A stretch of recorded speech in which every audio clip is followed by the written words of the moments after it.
down to the drivers out on track to control the pace. Red lights are still on at the moment. They go out and the race gets underway then. So 3 hours of TEGIWA Club Enduro action underway, and it's I think Carl Swift from the outside of the front row that's swept into the lead of the race, and the compact's up to second as well as they turn their way through Riches for the first time. So that car having made a good start, but some dramas there. There are the cars being released from the pit lane as well. There was a touch for Will Stacey with the Audi. They've both got away with it, haven't they? Which might be more luck involved than anything else in all of that, but that's good to see. Everyone's got down to the hairpin then, it looks like, and it's Cole Swift in the lead. Ian Jones is second in the compact. It's side by side for fourth. Steve Hewson is up next, is it? Or Matt Fazy in Steve Hewson's car. So that's made a good start. One of the Class B cars. But it's Sayat from BMW, from Audi, from Lotus. Now as Will Stacey dives up the inside of Phil Nibb, locks up, runs wide, and he's going to lose the place again, I think. Yes, outbraked himself, didn't he? So I think Phil Nibb in the Sayat lane, TCR going back through on the exit of the Agostini hairpin. They're turning their way out of Agostini through the left-hander at Hamilton, down towards the double right-hander at Oggies, and then it's up to Williams. Lots of shuffling of positions to be done in the early laps, because the qualifying session, the conditions were different. There's that bit of smoke actually from the Matt Fazy car as well that we need to watch out for. That's the 11 car we can see going through shot now. That's the Audi of Ryan Parkin, starting that car, showing it with Dan Sylvester now, who we saw have some success yesterday in the MR2s. Yeah, that's right. Here's the Capture Motorsport Audi there of Mark Grice, who didn't make the best of starts from pole position. The two Lotuses have got themselves together, Will Stacey and Leon Bidgeway. And Stacey's out wide there over the curve, but sideways, he's back on again. That car's really quick. Rob Boston drove that car yesterday to win the Road Sports race, and you kind of wonder if it might have that pace again today. Rob Boston will be in it later. And that's Steve Cheetham gaining positions there on the inside in his Porsche Boxster. There's Andy Schultz, who unusually starting this race in Matthew Hampton's M3, so he's again going to be somebody to watch coming through the field from much further back on the grid. This car's just making a fantastic sound as they go underneath our commentary box to complete the first lap. Carl Swift it is that's leading by a second and a half from Ian Jones, clinging on in that BMW compact at the moment.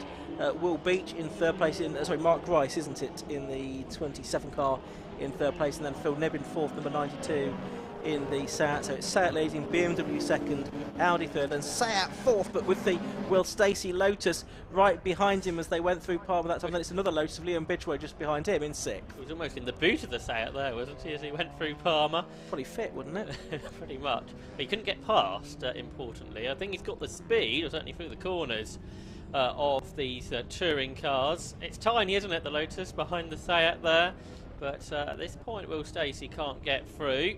So down towards Oggies. Is he going to have another go here, perhaps, up the inside? Yes, I think Phil Nibb's letting him have the line this time, isn't he? He could see what was coming, so Will Stacey's gone through, finally, into fourth position. But down the straight, will he be able to hold on? Yeah, we'll see about that. Leon Bidgeway there is going to be next to Badger Phil Nibb in that number 92 car, which is making its way along the Bentley Straight. There's quite a gap back, isn't there, from Bidgeway to Matt Fazy in 7th place in the number 13 Porsche. And is it Jonathan Packer that's still there in 8th place in the number 5 VW Golf? We can see the 49 car of Stacey then. It is still ahead of the Nibb car, and it's now sort of challenging Mark Grice for third position. He's right with Grice. Again, much bigger Audi, much bigger presence on the circuit. Heading into Murray's. Stacey up the inside, absolutely alongside the Audi now, but I think in a straight line the Audi's just got a little bit more grunt, but actually Stacey, with that, I think it's a Rover engine Lotus, trying to cling on, can't quite do it though, but nevertheless, gamely trying. And up to fourth place on that lap, but the best lap of the race so far goes to Carl Swift to 2:05.24. Yeah, that's right. Full of fuel, of course, at this point of the race. Only a couple of seconds off of lap record speed in Club Enduro. Ian Jones still there in second, and Grice has run wide here into the Wilson hairpin, so Will Stacey tries to slot the Lotus up the inside, but can't do it. So we'll have to try again. Then Phil Nibb, who's having a good stint, he went well in road sports at Brands Hatch a few weeks ago. Then Leon Bidray there in 6th position, but here comes Will Stacey up the inside, possibly into the hairpin, but that's covered, I think, in the end by Mark Grice. So Grice in the Audi hangs on, but through the infield, this is where the Lotus Elise is really strong. Yeah, absolutely, very much favours the twisty bits of the circuit. The Rob Boston Racing Lotus, they're ahead of the Philip Libcar, just tucked in behind that Capture Motorsport car. There's the 49 of Stacey then, heading down the straight ahead of number 27. Ben Rushworth is inside the top 20 wow. from the pit lane, so he's been pushing on. Andy Schulz and Andy Martin have only got 14th and 15th from sort of outside the top 20, so that's not quite the progress I was expecting from them. No. But Ben Rushworth doing a great job. Okay, he's overtaking cars that perhaps aren't so quick, but he's done a much more effective job than Colin Gillespie, who's 25th. At this stage and a further 10 seconds behind, but problem is already. That's Paul Browse's car, isn't it, that's into the pit, I think? Yeah. The number 22, it's that Stowmarket Glass entered car for the Browse family, the E46 M3 GTR. Who's that making a mistake there at Nelson? That is Rushworth, isn't it, who was up into the top 20 after just 2 laps, having effectively started 43rd, I think, from the pit lane. Was Ben Rushworth, the former Hot Hatch champion, Metro champion as well before that. So lots of experience under his belt, very rapid racer, getting his chance this season in something even more spectacular. There's Steve Cheetham, where's he got 11th. Yeah. Saw that car with the gearbox out in the lunch break, so they've been busy. 28 here, that's the car of Andrew Stewart. And he's outside the top 20, isn't he? A little bit further down the order, I think, but good to see him out there. Great, varied grid. There's the Mazda that was on pole in Class C. John Munro at the wheel of that car, who had their best result this season, has been second, which came across another car for the pit lane. I think that's the M2. The Charlie Dark driven car, so that's another car in strife in the really early stages of this race. Yeah, what have we had? 7.5 minutes of the race so far, so yep, obviously too early for a compulsory stop. Those can't be made until 30 minutes into the race, so some mechanical or electrical issue maybe needing to be resolved. That is the another MX-5 going through. That's Rowan Lundy starting in the Mark III, driving from Essex. And the Holden Commodores, another car that's had to come through the order. Where's that got up to? That's got up to 27th place. But let's head down to Kieran McGinley. Let's see what Kieran's got to tell us in the pit lane. Yes, thank you. Down here in the pit lane with the number 22, just off to my left-hand side. Issue with the fan belt, which is why they've had to come in. They've made a bit of a fix of it, using a mop to keep the bonnet up, but they're looking to try and get back out there. I was given a thumbs up, so all signs lead to they're going to get this thing back out there. Thanks, Kieran. Good to hear. That's what you can do in these longer races, of course, is get the car back out. Here's the Ginetta G40, which was in strife yesterday, the Matthew Tidmarsh and Chris Webster car. You can see it's got its boot and rear wing back. That car had a best result so far this year of 4th in Class B, and then the Andrew Stewart car's got issues now. Look, a bit of, is it fuel leaking perhaps out the car? It's obviously full of fuel at the moment, but that's something the officials might be keeping an eye on. There's certainly some kind of fluid leaking as it went onto the Bentley Straight. 99 here, that's the Joe Williams Volkswagen Golf, who's involved in a battle with 53, which I think is the car started by Joel Oswick. Ben Rushworth's up to 17th now, and he's to a 206.67, which I think is about the 3rd fastest lap that anybody's done so far in this race. So Carl's just gone faster, and also having gone faster is Andy Schultz, who's now up to 8th place, by the way. But then the next fastest car out there is Ben Rushworth in 17th. Yeah, so that's impressive. So two competitors that didn't start where they would have liked, making their way through the order. There is the Ginetta, the car that's owned by Chris Webster. Matthew Tidmarsh is the driver who shares it with him, but it is Webster that's starting. Some side-by-side action here. That's the Lotus Exige, I think, that's gone through nice. He didn't have a good grid position. The car shared between David Trigg and Stuart Daburn, the Cup R specification of car. Here's the leader, though. That is Rob Baker and Cole Swift. They took wins at Donington Park and the last time out at Spa-Francorchamps. And they lead by 8 seconds. Great battle, so in the Class B. And we're just hearing, actually, that the Browns have realised they can't fix it. The 22 car, we believe, is retiring the car into the garage. But the Class B battles continue, including from the 999 car, Ricky Kumba, out in his Honda Civic. Good to see that car that's done 24-hour races in the past with us this weekend. Snetterton, a very noisy place at the moment with the aerial displays here, but on the circuit there's been a change for third position because Will Stacey off camera has got himself up ahead of Mark Grice finally, so we're seeing now he's clear what kind of lap times he can do.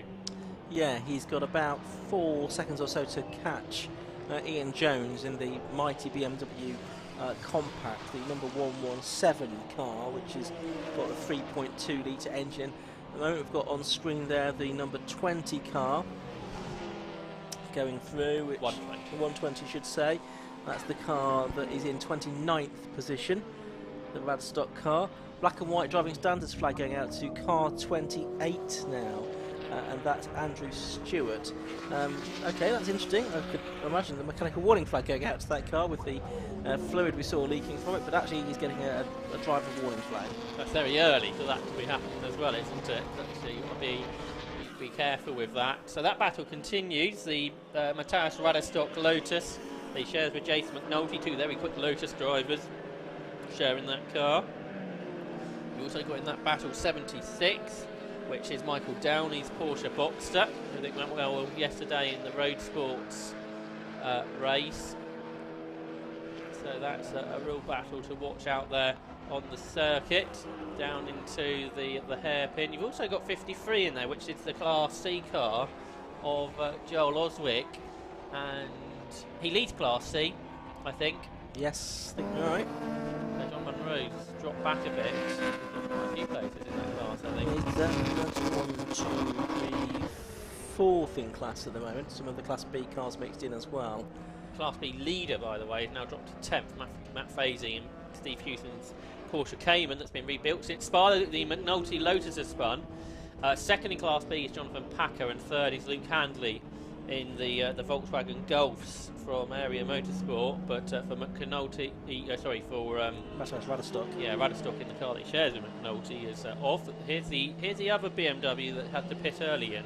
Yeah, it would be interesting if Kieran can give us an update on what's going on with the 235 car there, because it was an unscheduled stop for Charlie Dark. Andrew Jebson, it should be taking the second stint in the race, but at the moment the car's going nowhere. It's been in there for 3 or 4 minutes now, hasn't it? So it looks like a real problem for that team, I'm afraid to say.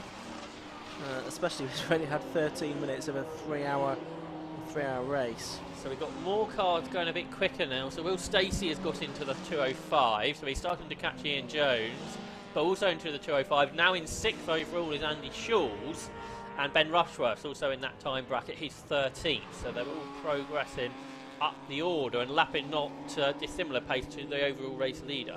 Yeah, which last time did a 205.26, that being Carl Swift in the lead of the race. 11.25 seconds clear in car number 1 of 117, which is Ian Jones, Will Stacey number 49 third, Mark Rice number 27 in fourth. Interesting car here, the Volkswagen Sirocco 63, the John Maudsley and Stuart Mead car. That car was built in 2009 by Volkswagen to race in the 24-hour race. So that's great to see that car out. It's Stuart Mead who has started the car that's prepared by Saxon Motorsport. And there's Will Stacey going through past the traffic. He's there in 3rd position. He started the lap 3 seconds behind Ian Jones. And there's the leader though, across the line. That's Cole Swift to complete 7 laps of this race. So, as I say, the traffic has begun now, and that's going to be a common factor for the remainder of the race. But Ian Jones are through in second place. A new fast, that's earlier, wasn't it? The fastest lap was done by Cole Swift, who's 12 seconds ahead of Ian Jones, but who's being caught by about a second a lap now by Will Stacey, who's really a championship contender this year. He's second in the Class A points. He was the race winner at Croft. And now sharing with team owner Rob Boston this weekend. That's going to be a quick car. Andy Shaw's through. He's in the 2.5s again, so he's nearly caught Phil Nibb for 5th now as the M2 is making its way out of the pit lane. I think the Charlie Dark car. So that's will have lost a number of laps.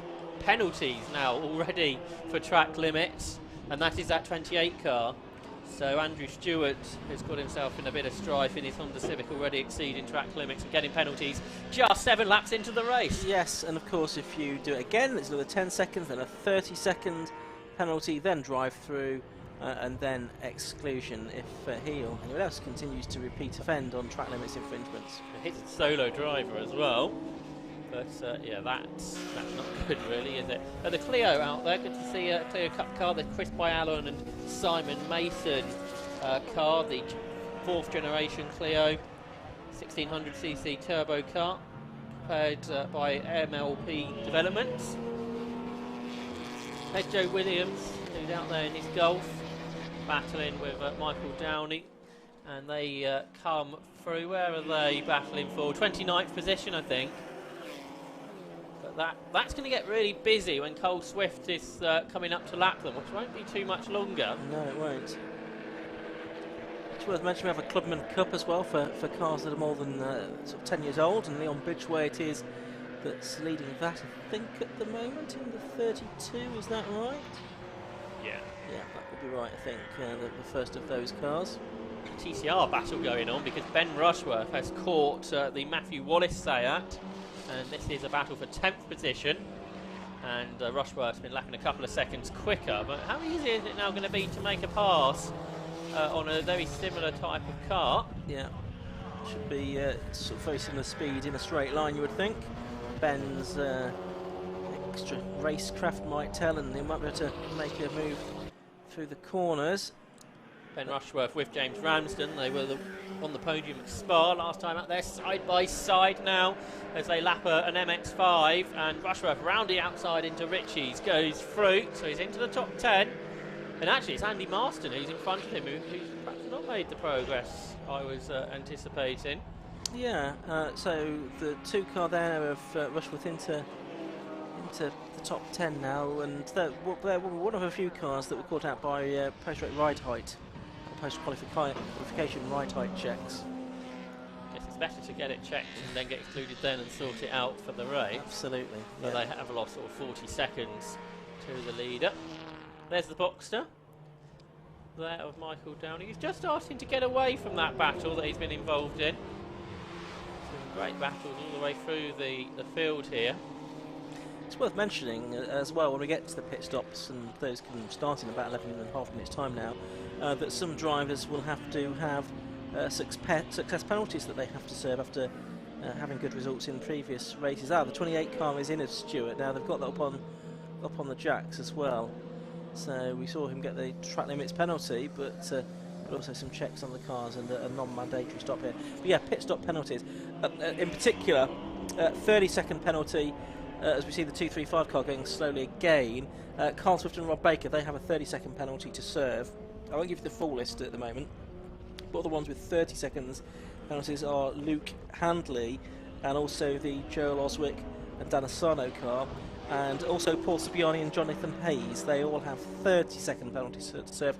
There's several with 20 or 10 seconds they've accumulated in previous races. They only need to serve at the first pit stop, I believe, so they don't need to do that twice. So you have to then try and make time up later. There's one of the front runners in Class B, Jonathan Packer. He's 3rd in his Golf, and he's been chased by the similar car of Chris Freeman. So the area motorsport Golf's high up. Here's a battle in Class A, but that was, I think, a bit further down the overall order. Sliding the car around is Jonathan Packer. These Class B area Golfs are solo driven, aren't they? Luke Handley, Jonathan Pack and Christopher Freeman. So we'll see how they get on. But it's Matt Fazy who leads Class B in the Porsche Cayman that he shares with Steve Hewson. He's 6 seconds ahead.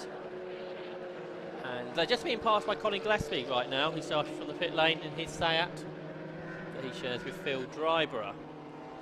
And here's a challenge down the inside for Chris Freeman. Breaks late, goes through ahead of Jonathan Packer. So that's Chris Freeman through. He finished 3rd earlier in the season at Croft. Jonathan Packer behind. He was class winner at the first round at Donington Park.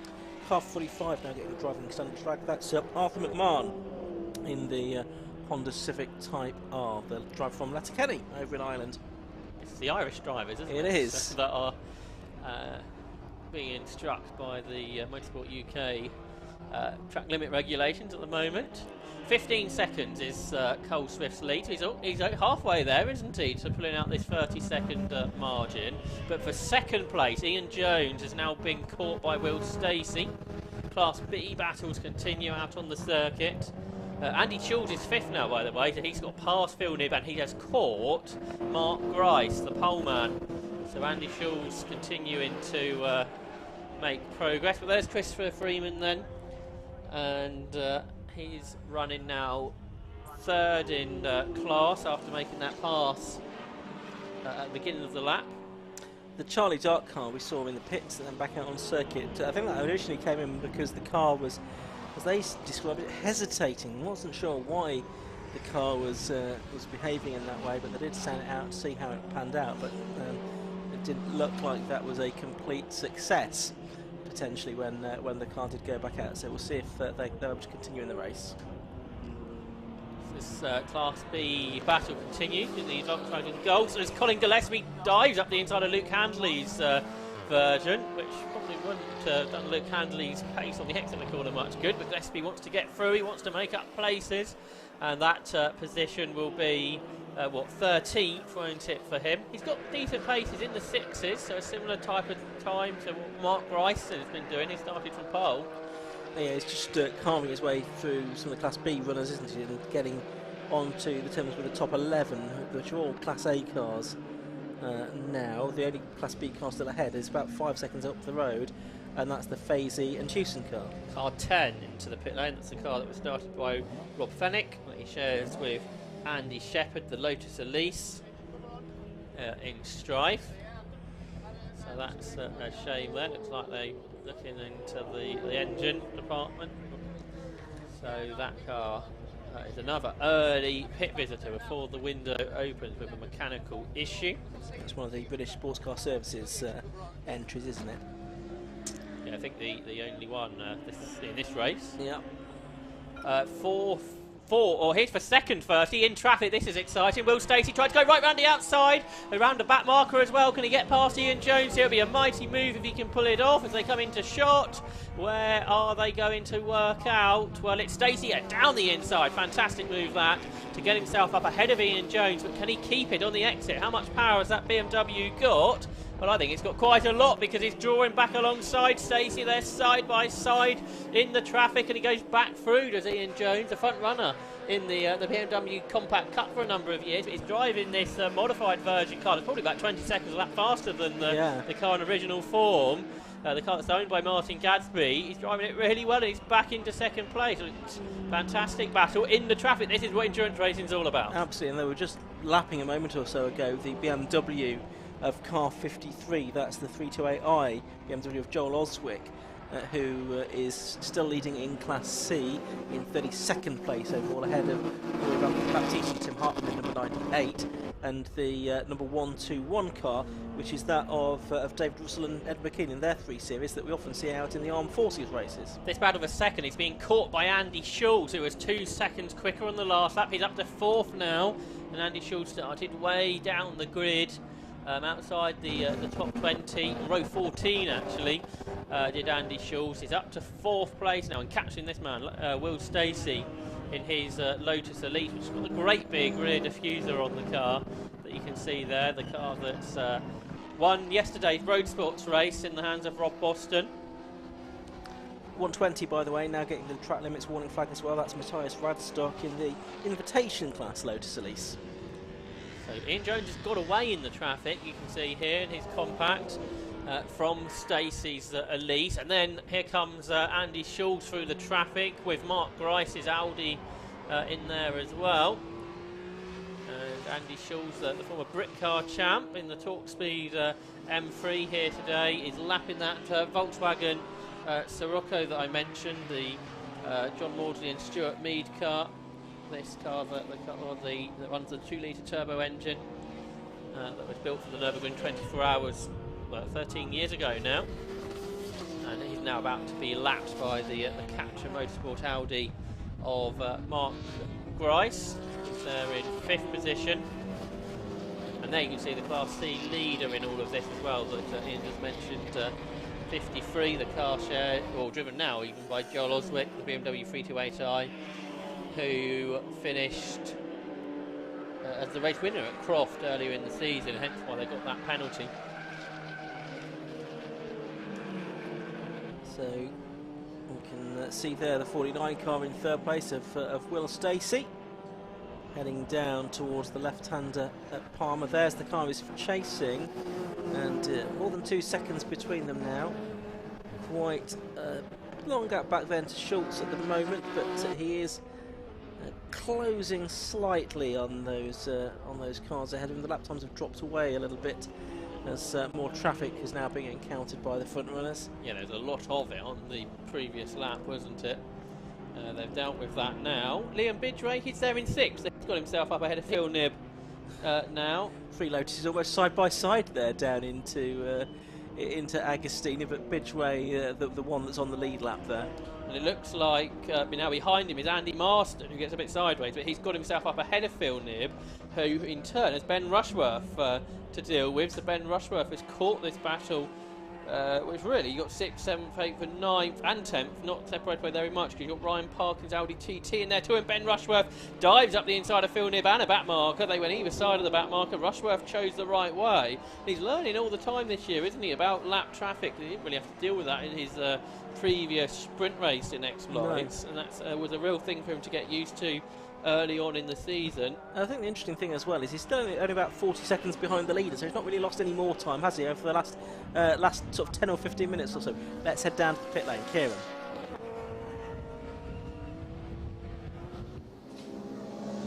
I'm down here then at the garages at the number 10 car, and I'm here with Andrew. Andrew, what's going on with the car then? Well, we had a loose alternator connection which was causing a voltage drop and a misfire, so it was only in 4th and 5th on full power. We're getting intermittent power delivery, so we won't be able to get the straights, and of course at Snetterton 300, especially in a Lotus, you need that speed. So hopefully, fingers crossed, we've sorted the connection, and Rob's circulating now, so hopefully we've sorted it. Hopefully those gremlins won't get the best of you. Hopefully. Well, 3 hours, so we'll see. Long way to go. Thank you, Andrew, for that one. Andrew Shepherd there with that update. It's back to you. Thanks, Kieran. Yes, still more than 2.5 hours of this race left to go. Confirmation of changes on that lap with Andy Marston and Ben Rushworth both making up positions on that lap. So they've gone 7th and 8th, and off the circuit there is number 5. That's Jonathan Packer from 16th position and 3rd in Class B. Briefly off at Murray's there. He's got a little bit in hand over to the next car in that class, which I think is the Ginetta, isn't it, of number 8, being started by Chris Webster. Yeah, so that wasn't so good for Jonathan Packer. That means he loses more time to Chris Freeman, who took that 3rd position away from him a couple of laps ago in the class. Steve Cheetham there isn't going as well, perhaps with those issues I saw earlier with having to work on the car, what we might expect from Steve. He's 18th here, sharing his car for a change. You've got David Hornsey out in his Boxster, and Ben Rushworth around the outside of Andy Marston gets another place into Williams. So great move there from Ben. He's up to 7th now, so that's what, 45th or whatever it is, basically started from the pit lane up into 7th position within half an hour, and he's not that far behind Liam Bidgray here, who's in 6th position in his Lotus Exige. 27, the car of Will Beach and Mark Grice, started by Mark Grice. That's now getting the track limits warning flag as well, so they will need to to watch their step for the remaining 150 minutes of the race. So there's Rushworth through in that Corton Miller run. Sayat, who only a couple of laps ago was 7th, he's now, he was 9th, he's now in 7th position. And behind there's been a change because another place lost by Phil Knibb. This time it's Ryan Parkin that's got ahead of him. Ryan Parkin in the Audi TT that this weekend he shares with Dan Sylvester. Great to have that TT out there. It's a petrol engine car at the moment, but I think the Darkside Developments team are planning to turn that to a diesel engine car at some stage, because that's their business, diesel engined cars. So we look forward to perhaps seeing that in the future. So 2.5 hours left to go. So the pit lane window now open, isn't it, for official stops as well. I can see the 28 car going back out into the race. That's the Andrew Stewart car. It's been in there for a while for the Dubliner, the 2.4 litre Civic Type R. You saw they go through that 9th and 10th place cars after they've switched around. Here's 11th, the Sayat. That's Matthew Wallace. And then Colin Gillespie is now 12, so he's passed all the Class B cars, which is still led by Matthew Fazy. He's 3 seconds ahead of Luke Handley, who's been caught by Chris Freeman.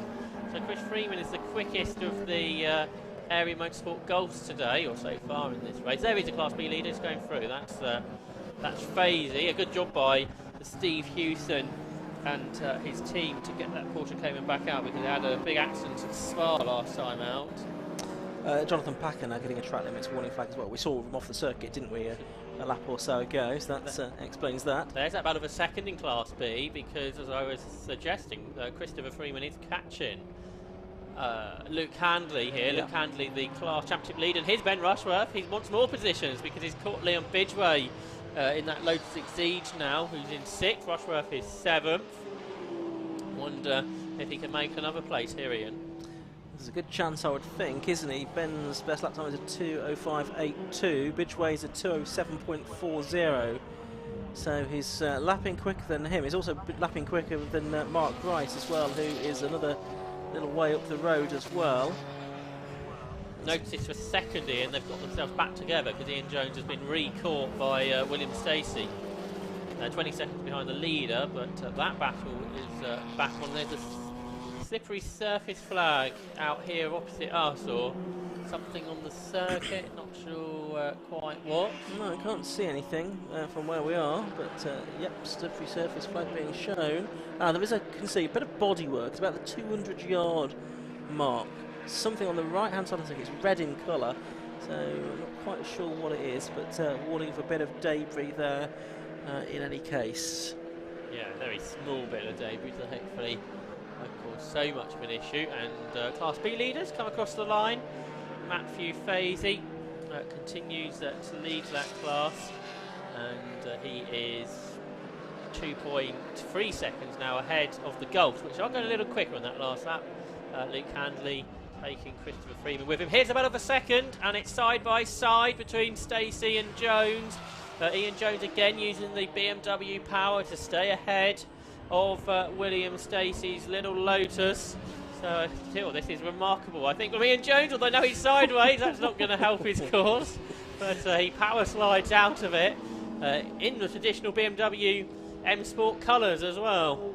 Absolutely, but is he going to lose the place there? I think he is going to lose the place to William Stacey. Yep, in the first part of Coram, Stacey goes through, so possibly the momentum being sat there by that moment at Nelson, and Stacey able to go through to second position. Meanwhile, car 45, which is Arthur McMahon in the Class B Honda Civic Type R, he's now getting a 5-second penalty as well. There's the 10 car, I think, back in the pits. I think it did go out again, didn't it? But that's the Fenwick and Shepherd car back in the pit lane.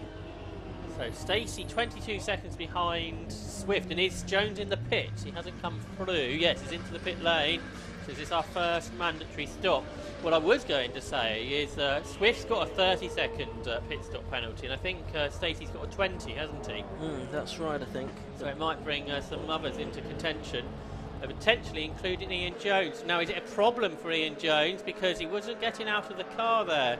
I could see on the brief shot that we had behind the Lotus. So it might be good to go back to the pit lane camera if we can and get a better view of that. Is there a problem for Ian Jones who was driving so well in that BMW Compact. We saw him that big slide. Was that more than just a mistake, perhaps? Yeah, well, the way then that Will Stacey was able to get through very easily at the next turn suggested that there was something that not quite right with that car. There's the 28 car back out into the race of that Andrew Stewart Civic Type R.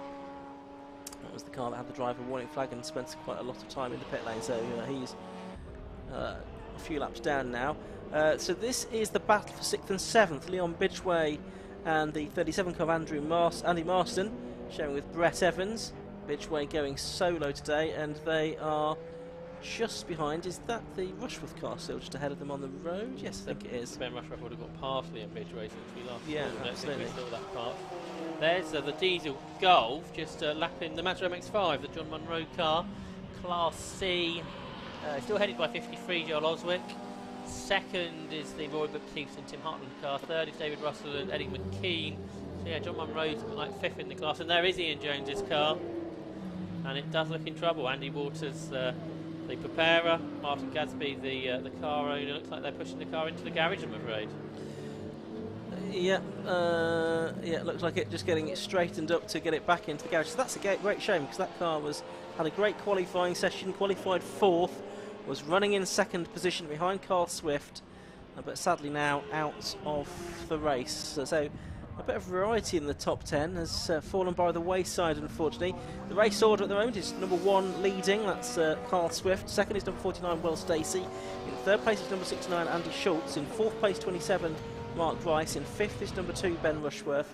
In 6th is 32, Leon Bidgeway. In 7th is number 37, Andy Marston. 8th is number 11, Ryan Parkin. In 9th place, number 92, Phil Knibb. Rounding out the top 10 is number 6, Matthew Wallace. In Class B, it's number 13, Matt Fazy that leads. From number 51, Luke Handley in 2nd place. Number 14, Chris Freeman is in 3rd. And in Class C, it's number 53, Dan Osano that leads the way. From 98, Rory Baptiste, and 121, David Russell. So 4 different types of car, or makes of car, in the top 4. You've got the Seat, from the Lotus, from the BMW, and from the Audi. So that's pretty good, isn't it, up front here in this Club Enduro 3-hour race. The longest race really of the season. At Spa they run for a little bit longer, but that was split into 2 sections compared to this running all the way through 3 hours in one go. And Colin Gillespie, how's he getting on? Well, he's 11th now, and lapping quicker than the Matthew Wallace car ahead. That's 7 seconds in front. So some positions perhaps to gain yet for Colin Gillespie in this stint. He shares with Phil Driver, ex-British GT racer. The Crown Paints M235i of Charlie Dark and Andrew Jepson, that's in the pits again, and it's an overheating issue that car's got, unfortunately. So they're in the garage at the moment, possibly not to return, but there's still 2 hours and 20 minutes or so to go. Holden goes through. That's another car that started from the back. That's into the top 20 now. The car that was started by Will Ashmore, the Holden Commodore. Just saw it go through there. Here's the little Mazda MX-5 that's running in Class A. I think it's a supercharged car that BS Motorsport have put together. Ben Short's currently 21st in the car that he shares with Ben Hansey. There is the Audi. And Mark Rice is 13 seconds ahead of Ben Rushworth at this stage, so he is holding on in 4th as he goes into Richie's corner there. He's in a 208. Ben Rushworth through is in the 205s, so he was 2.5 seconds quicker than Mark Rice on that lap. Here's Andy Schultz, who's 3rd we're watching. He's in the 207s. He's 5 seconds behind William Stacey, so he's slowly been catching him. I think it was 7 when you mentioned that a few laps ago. Yeah. It's coming down, not a great rate. Wonder how much quicker Rob Boston might be able to go in that car, because he was in the 3s, I think, yesterday in the Road Sports race, which would be quicker than what Cole Swift's managed. Class C battle here, that's 66, which is the car that's shared between Jonathan Hayes and Paul Saviani, the BMW 318 Ti that had won at Donington Park and at Spa, battling with the Mazda MX-5 that's shared with by Nick Dougal and John Munro. The car finished 2nd at Croft. That's for 4th within that class, isn't it? They're disputing. with 40 minutes of this race here now gone. There's Colin Gillespie going through in 11th position. We saw a shot of him going through. The Scottish driver sharing the full drive route. Let's head another look down in the pit lane. Kieran McGinley is there once again.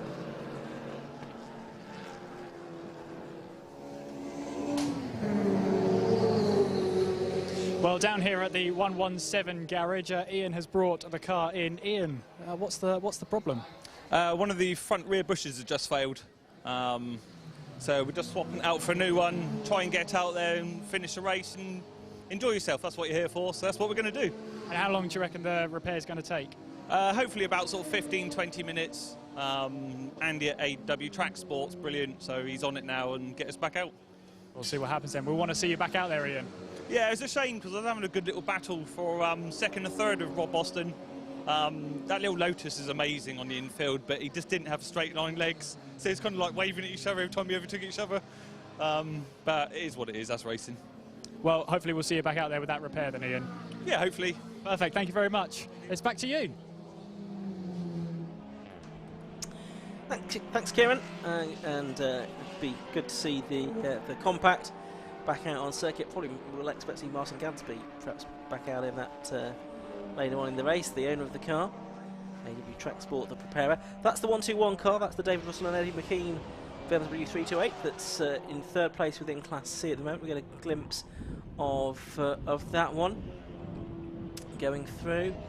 Porsche and BMW going through. That's the 98 car, isn't it? Just up ahead of them, Rory Baptiste at the moment. Just in behind the 43 car of Steve Cheatham, who's showing with David Hornsey this weekend. He's currently running 17th overall and I think 13th in Class A.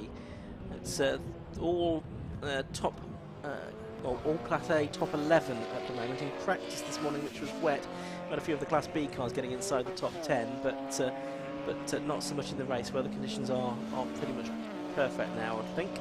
And there's 121 you were mentioning high up in Class C. Eddie McKean starting, David Russell his co-driver. 20 laps completed by the race leader Cole Swift. For sixth position there's been a change because Andy Marston has got himself ahead of Liam Bidgwaite, so he's getting himself back up there. Is Andy Marston in the car that he shared with Brett Evans. I understand Brett Evans went solo yesterday in Road Sports and they're sharing the car today. So here's 98 then, that's Tim Hartland and Rory Baptiste BMW Compact high up in Class C. They finished second at Donington Park earlier in the season, just being lapped by the little Ginetta G40, the Matthew Tidmarsh and Chris Webster car. That's fourth in the championship within Class B, and they've had their best result of a fourth at Donington Park and at Croft. Looking for their first podium here this weekend at Snetterton within Class B, but we watch that Class C BMW 330 working its way through the infield. Yeah, BMW 330s have gone well in Class C. Oh, that's the BMW Compact back out already. I thought it was going to take 15 minutes to sort out. Andy Waters is showing why you use him to repair your car. Absolutely. So that's gone back out into this. Now, is that Ian Jones that's back out in that car? He didn't look like it was getting back in, did he? So it makes sense for Martin Gadsby, the owner of the car, to get into it. Well, they've still got one more mandatory stop to make as well, haven't they? So they can always swap that back round again in the final stages. I wonder if that was sort of the plan to start with, that Ian Jones would start the car and finish. 29 seconds is Cole Swift's lead over Will Stacey, so he's done what he needed to. He's got that 30 seconds gap, and that's over a car that's got a longer pit stop anyway. So that's working out for him. There's the David Russell owned car, I think, but driven by Eddie McKean, in the Royal Air Force livery. Car obviously out of the Armed Forces Racing Challenge regularly. Just saw Stacey go through there in a second. Andy Schultz still catching him. 4.8 seconds was the gap at the end of the previous lap. And they come up across the line. Will Stacey first. He did a 2:07.4 on that lap, and the gap comes down by almost a full second that time. There's the BMW. Andy Schulz 2:06.5. The lead gap, or the gap between second and third, I should say, is now down to 4 seconds. So it just comes down slightly some more. There's fourth, the Audi. So that's Mark Grice, who's now only 5 seconds ahead of Ben Rushworth. Lights ablaze in the Seat there, and he's just done his best lap of the race, a personal best for Ben Rushworth. 21 laps into the stint. Okay, the fuel's coming down, but sort of the tyres are being worn. 2:05.62 there for Ben Rushworth, and he was 1.6 seconds quicker than Mark Grice, who he's catching. Just looking at the timer screen at the moment, we can see that Carl Swift is more than half a minute clear now of Will Stacey. Carl Swift has got a 30-second penalty at the first pit stop to serve, but Will Stacey's then got a 20-second penalty at that same pit stop to serve, as we're seeing a black and white driving standards flag go out to number 67, Julian McBride. But there's only 35 seconds between first and third, which is Andy Schulz at the moment. So that could put Schulz in some kind of contention, although we know that he's a much quicker driver than Matthew Hampson, who'll be in the car for the later part of this race. That's for certain. So still looking pretty good here for Carl Swift and Rob Baker, I would think, in terms of their chances of victory, but still a long way to go. 2.25 hours, just under that left to go, and it will be very much all to play for, because there could be some kind of issue with the car. Safety car could come out, and that could play havoc with strategy and so on and so forth. So we'll see how things pan out, but certainly for the overall victory at the minute, looking good for Carl Swift and Rob Baker. There is the 15 car, which is being driven at the moment by Colin Gillespie. That car is going to have a 20-second success penalty to serve, and they are just coming up at the moment to put a lap on the number 66 Paul Subiani BMW 318 Ti, and they've done so. Will Stacey across the line again. He's now less than 3 seconds ahead of Andy Schulz, who is another second quicker again in that battle for second place. Mark Grice through in fourth, is in the sevens again, and Ben Rushworth across the line, this time in the sixes. He's 5 seconds behind Mark Grice. They head down towards Ritchie's, where the darkening clouds are coming back again. Looks like it might be raining over there in that direction. Cars in the pits. 881 is the Lewis Rose and Aaron Rose Honda Civic, and 888 is the Graham Price and Jason Hennifer Renault Megane. That's the 112 car being lapped. That's Manoj Patel going full 3 hours all on his own in that road-going Civic. And yeah, he's just being lapped there by Colin Gillespie in the 15 car as well. And Gillespie's trying to get the better of Matthew Wallace. That's about a attempt, although when Gillespie turned into Ritchie's, the back end of the car got pretty loose, the car got sideways, so Wallace stays ahead. They're actually now in 9th and 10th because Phil Knibb hasn't come through, which makes me wonder if he's come into the pit lane. I'm going to lean forward, and the problem is there's a building just to our left that means we can't really see. There are some cars in the pit lane certainly, but I can't tell you for certain that the Knibb car is one of them. Class B leaders go through. That gap is coming down. Steve Houston 2.6 seconds ahead of Luke Handley, who's only 0.8 of a second ahead of Christopher Freeman. And it's side by side now for what is 9th position as Colin Gillespie goes down the inside of Matthew Wallace and he goes through. So that's the Capture Motorsport car ahead of the Area Motorsport car, both Seats. And that's that change then for 9th position. Colin Gillespie was a couple of seconds quicker on the previous lap, but he started from the pits. Only his second race in this car, which he debuted at Croft and actually finished second there, which obviously was a good effort. He went solo on that occasion. He's got former British GT driver Phil Dryborough with him this weekend, ex-Aston Martin man. There you see the sky over Snetterton. It looks pretty menacing, doesn't it? That's dramatic, isn't it? That shot. Very artistic. But yes, you would be expecting that some rain may be starting to fall here at Snetterton in the next few minutes. Less than 2 seconds in it for second now. So William Stacey versus Andy Schulz. The gap continues to be reduced. particularly on these last couple of laps. Andy Schultz has been catching the Lotus driver, Stacey. Will Stacey has had a lot of success in one make racing before, Masters and Lotuses, but he's focusing into endurance racing with Club Enduro over the last couple of seasons. And the Class B car that was a class winner last year, now out in his Class A machine. There's 88, which is the car shared by father and daughter, Peter and Nicola Gillett, the Honda Civic. Yeah, I think Nicola started the car there. The pairing from Leicestershire. Peter on the board of the 750 Motor Club as well. The 888 cars just going back out into the race. You can see beneath our commentary box that was started by Jason Henner for the Renault Megane. So it may well be Graham Price aboard that car now, although they could have left the same driver in it, of course. Cole Swift's lapped everybody up to 14th now, I think. He's gone through to complete 24 laps. And I see the M2 is trying to come back out the pits again. But the second place battle's up at Murray's. Oh, and off is Rushworth. Ben Rushworth is off the road at Hamilton. Looks like he might have pulled off.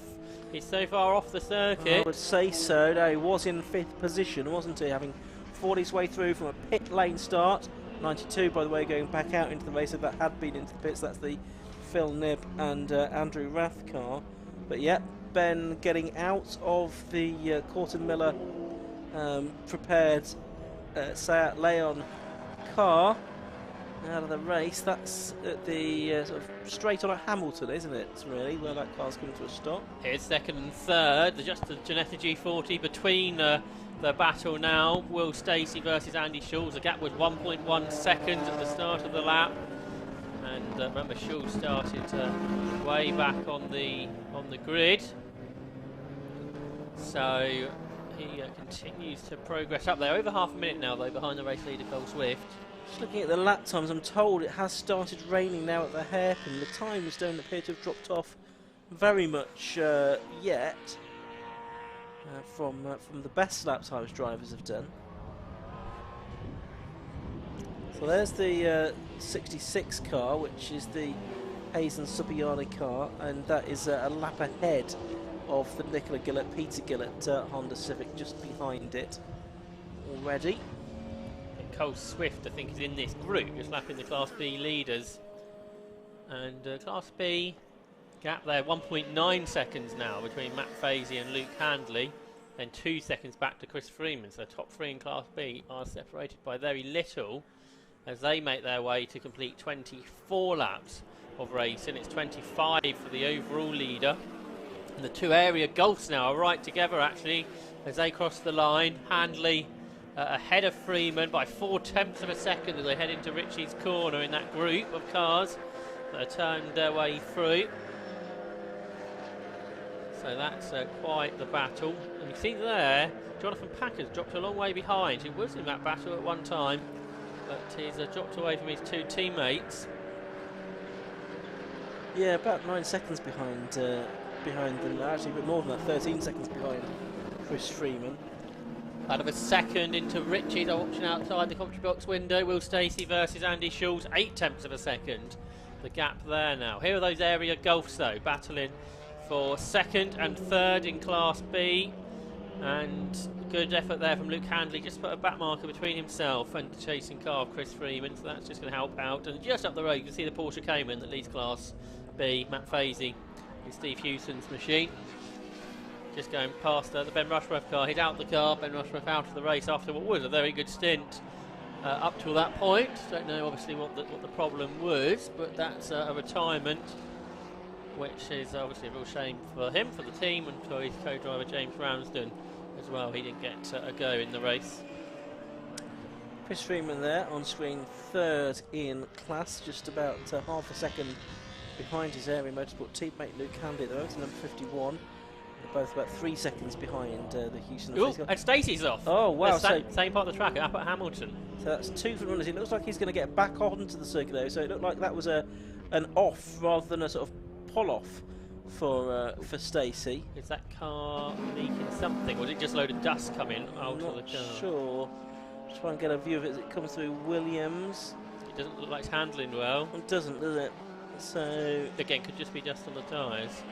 yeah, it could be cause or effect, couldn't it, as a result of the off there at Hamilton. But nevertheless, that's delayed that car. So Schultz would have got through then to second place, and it's a question of then how far ahead Will Stacey is of Mark Grice in the number 27 Audi RS3 TCR car. Yeah, just saw that still behind, so he's still in third. The car does look up to speed now.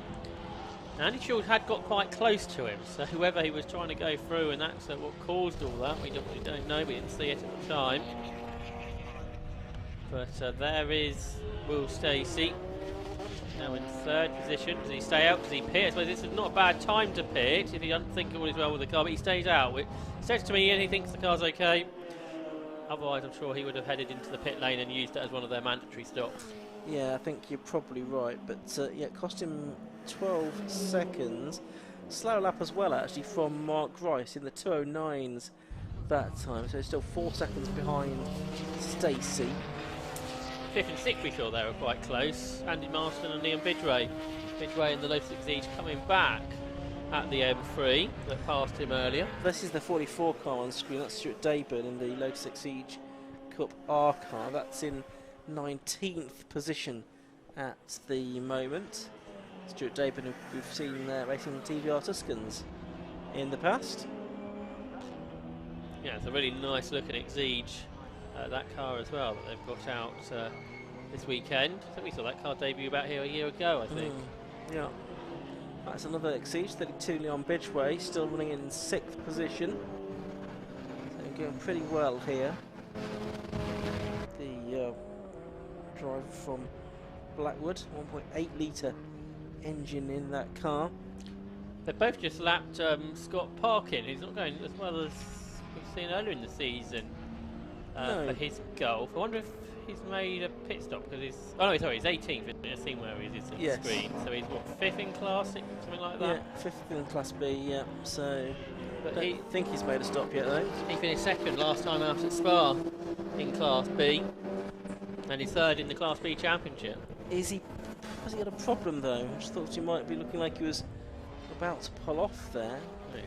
Now the rain's reached here because there's spots of rain on our window, but is it just small spots this time rather than the heavier rain we had, what, an hour, 2 hours ago, whenever that was? Looks that way at the moment, doesn't it? So I don't think it's going to be too much of a concern for the teams at this stage of the race. We come up to the 1 hour gone mark in the race.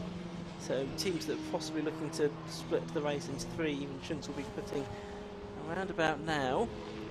Not had too much in the way of pit lane activity in terms of scheduled stops so far though.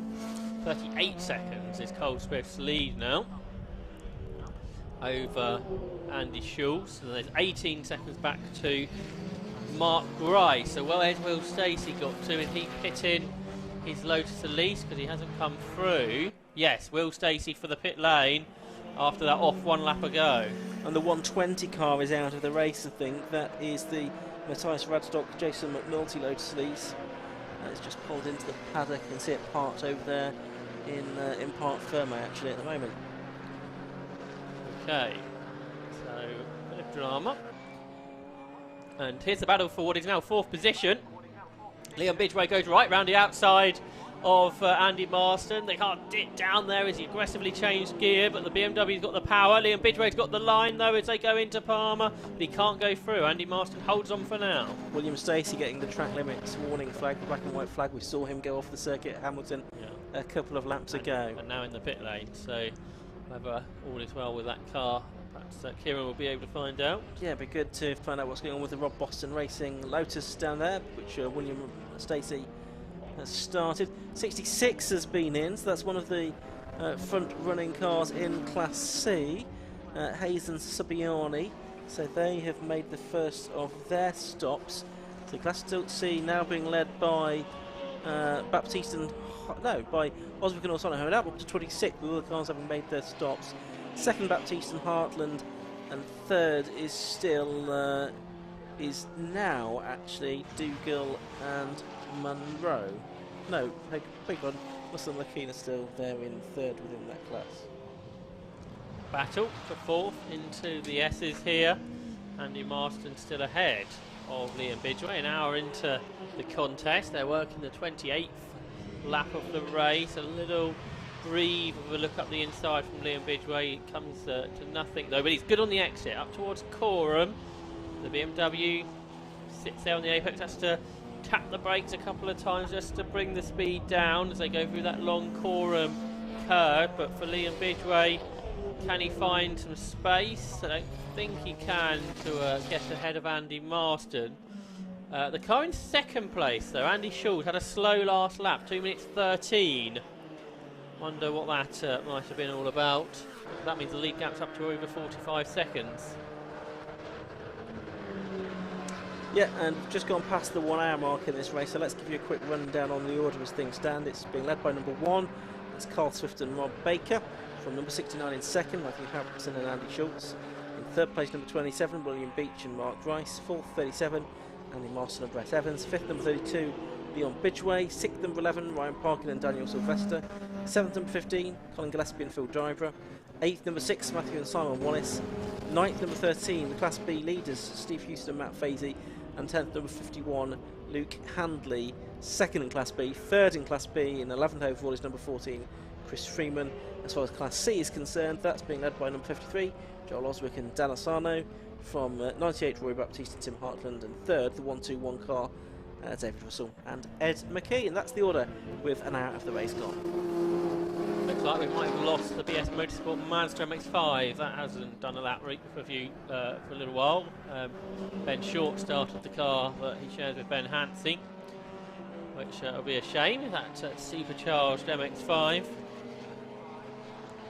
There's Liam Bidgeway still battling away with Andy Marston, and Will Stacey's at least comes out the pit lane. Not sure if Rob Boston's got into it or Will Stacey's staying out to let Rob do the final stint.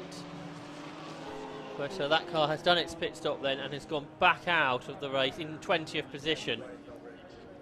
Now that was a 6-minute lap, which would suggest to me maybe it's slightly over 3 minutes of a pit stop. Yeah, I mean that's... but then they got that 20-second penalty though as well, haven't 69, he's got the black and orange mechanical warning flag now. That's significant. That's the second place car. Andy Schultz at the wheel at the moment. It's shared with Matt Hampson, but the BMW, the orange car, now getting the big orange spot on the black and orange flag. So it's a mechanical issue for that car the driver may not be aware of. He's going to have to come into the pits to get that checked over by one of the scrutineers. And they had that slow lap a lap ago. Meanwhile, across the line for fourth place, Andy Marston and Liam Bidgeway squeezed between two back markers, which was quite the moment. But I think Marston's been able to hang on ahead of Bidgeway in all of that. But that was all quite spectacular stuff. Almost 4 cars abreast for a moment. Yeah, they're heading up towards the Wilson hairpin now to battling for fourth, and the car behind, which is the Matthew Tidmarsh and Chris Webster Ginetta G40 that was also involved yesterday. Obviously it's boot lid and the rear wing assembly in the road sports race. It's all fixed up today, and the other car that was involved in that exciting moment was the Nicola Gillett Honda Civic Type R. But there's the 37 car, Marston and Evans, the BMW ahead of 32, Liam Bidgeway, one of the drivers going solo in this 3-hour race, a gruelling 3-hour race for those drivers that are doing the whole thing on their own. Yep, and Bidgeway, was he slow in there out of Hamilton? Ginetta's re-caught him, which shouldn't really have happened. So has Liam Bidgeway got an issue? The car's back up to speed now, I think, so perhaps all is okay. But Ginetta's just really quick through the infield. Could well be, actually. I mean, it's the number 8 car, it's a Class B car, so not quite so well equipped on a power to weight ratio basis. But nevertheless, some of these Class B cars can be pretty nimble, can't they, through the more technical sections. 44 car I can see going back out into the race. That's David Trick and Stuart Dayburn. Stuart Dayburn started the car, but it may well be now David Trick that's at the wheel. And Liam Bidgeway back up to speed, I think, although a little bit further behind Andy Marston than what he once was. So they're not 100% confident that all is well there. The Audi's into the pits. Mark Grice is pitting the car out for third position. I think we could be about to see something that could trigger a few pit stops. I'm just keeping an eye on what's going on out of the window beneath me. But we possibly have some cars that need recovering. Into the pits comes Bidgeway there, 32. That was the car from 5th position. So whatever all is well, like I questioned then, not sure. And the safety car is being called. Safety car boards are being shown from the start line gantry beneath me. Yellow flags being waved all around the circuit then, and the safety car is being brought into action for the first time in this race with an hour and 55 minutes to go. And I'm sure this will trigger, Josh, quite a few pit stops. Yeah, everybody will be pitting who hasn't pitted. Possibly some of those that have, but that you do be confident that you can get to the end on fuel, I suppose. Yeah, if you think you can do 2 hours on a tank. There's the Andy Schulz car that's been getting the black and orange flag. Race leader into the pits, by the way. Not sure yet what the problem there was. Not convinced either to know have any knowledge of why the safety cars come out. No. So we'll see if we can pick up on. We know obviously there's the Ben Rushworth car, but that's been there for about 10 laps now or something, hasn't it? Certainly a good few laps. I don't think there's any other cars that have stopped out on circuit. I don't know if our producer can see if he can find any. 121 car is in. That's from 3rd within Class C. So that's David Russell. For their mandatory stop. All the Class B leaders coming in all together. Now, which ones of them have got success penalties? Because they lose out here. Jonathan Packer's got 10.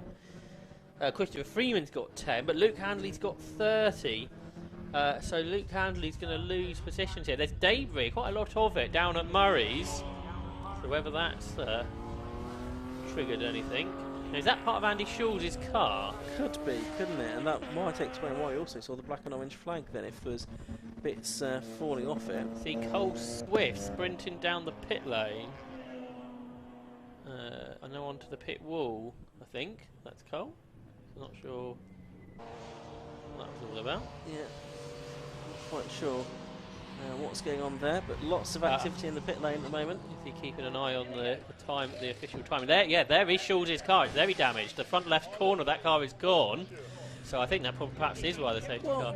I did see some trim hanging off that car in the early stage of the race, but I didn't think too much of it at the time. But possibly that was more serious than I initially thought, and the whole of that power has come away. It might be rubbing on the tyre as well. We saw that slow lap, so perhaps that's when it happened. Yeah. Your Will Stacey's back in, so this is the second stop then for the Rob Boston Racing team. So are they going to try and do 2 hours on a tank? Yeah. Or is there a problem? Well, there's no immediate move to do any work on the car, is there? Or to do a driver change or anything like that. But the safety car's not going to have a very long train of cars, because obviously most of the cars are in the pits. yeah, very busy pit lane, running out of space. The area motorsport team, sorry, not the area motorsport, the Dark Side Development team, trying to find a spot for number 12 to get into. That's the Scott Parkin Golf, the Yorkshire driver. But there's no fuel gone into the Lotus yet, and now the rear engine cover comes off, so maybe not all well there for Will Stacey. Remember, he did have that off-track excursion earlier. 27 cars gone back out into the race. That's the Grice and Beach Audi TCR, the RS3. That's gone back out into the race, and Leon Bidgeway too is heading back out onto the circuit, just in front of the safety car train, which is coming back round. One car that hasn't pitted is Ryan Parkin, so he's taken the lead of the race. Safety car lights are out, so it looks like it's... Is that going to be it? Is the safety car coming back in? Is the race going to get back underway? Yeah, green flag's waved. So a very brief safety car interlude, and the race getting back underway then here at Snetterton with an hour and 51 minutes to go. I think the safety car was only out for about 4 minutes there, so I think it's about a lap that it has done. And the race getting back underway. So anyone that was thinking, well, I'll do my safety car pit stop on the next lap is going to be disappointed, because it's back out into the race. Yeah, so Ryan Parkin, the leader, and I don't think he ever got caught up behind the safety car. Second is number 6, Matthew Wallace, who did. Then third is 67, Julian McBride.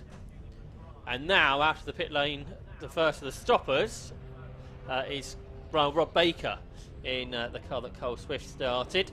Yeah, 6 minutes off, so that's interesting, because that was only sort of 3 minutes 56 seconds longer than a normal lap for them, and they had to be stationary for 3.5 minutes, didn't they? So they didn't lose much time. They didn't lose much time at all. Very, very efficiently done. There's a huge water bottle going into the back of the Lotus Elise, the Rob Boston racing car. I think I can spot, so I don't think that Lotus is as healthy as they'd like it to be. Yeah, overheating issues perhaps. So, hour and 50 to go. Bit of a different complexion to this race now, with a majority of the teams now having made their first stops. There's the Schultz car that's getting back out into race. Hopefully a scrutineer has checked that he's happy with the tank tape arrangement on that car. Now is that Schultz or Hampson that's back out in that? I think it would be Hampson. That's an amazing amount of fluid that's been put into the Lotus, because that bottle, more than 2 litres, I would suggest that the mechanics have just put in. Phil Driver's got aboard the Colin Gillespie Seat, I think. So that car is going to go back out. A bit of congestion there because they're trying to negotiate their way past the Chris Webster, Matthew Tidmarsh, Janetta as well. Very congested pit lane. All the drivers have to pull in at 45 degrees to the pit garages and then be pushed back out and then drive into the live lane of the pit lane again. A few more spots of rain on the commentary box windows. Again, only very light, I think, which shouldn't make any effect to the track unless it gets harder. So there's Matthew Hampson, and he came out a minute behind Rob Baker, but ahead of probably Will Beach taking over from Mark Grice. That debris still there at Murray's. Yeah. So there must have been something else that precipitated the safety car. I wonder if it's something that then got cleared quickly, or it will by itself, perhaps. Yeah, maybe. There's the Andy Martin and Brett Evans car. They're behind. Oh, he got very sideways there. See the big black lines left. The car in front of it is a car that hasn't stopped. Matthew Wallace second in the race. Yeah.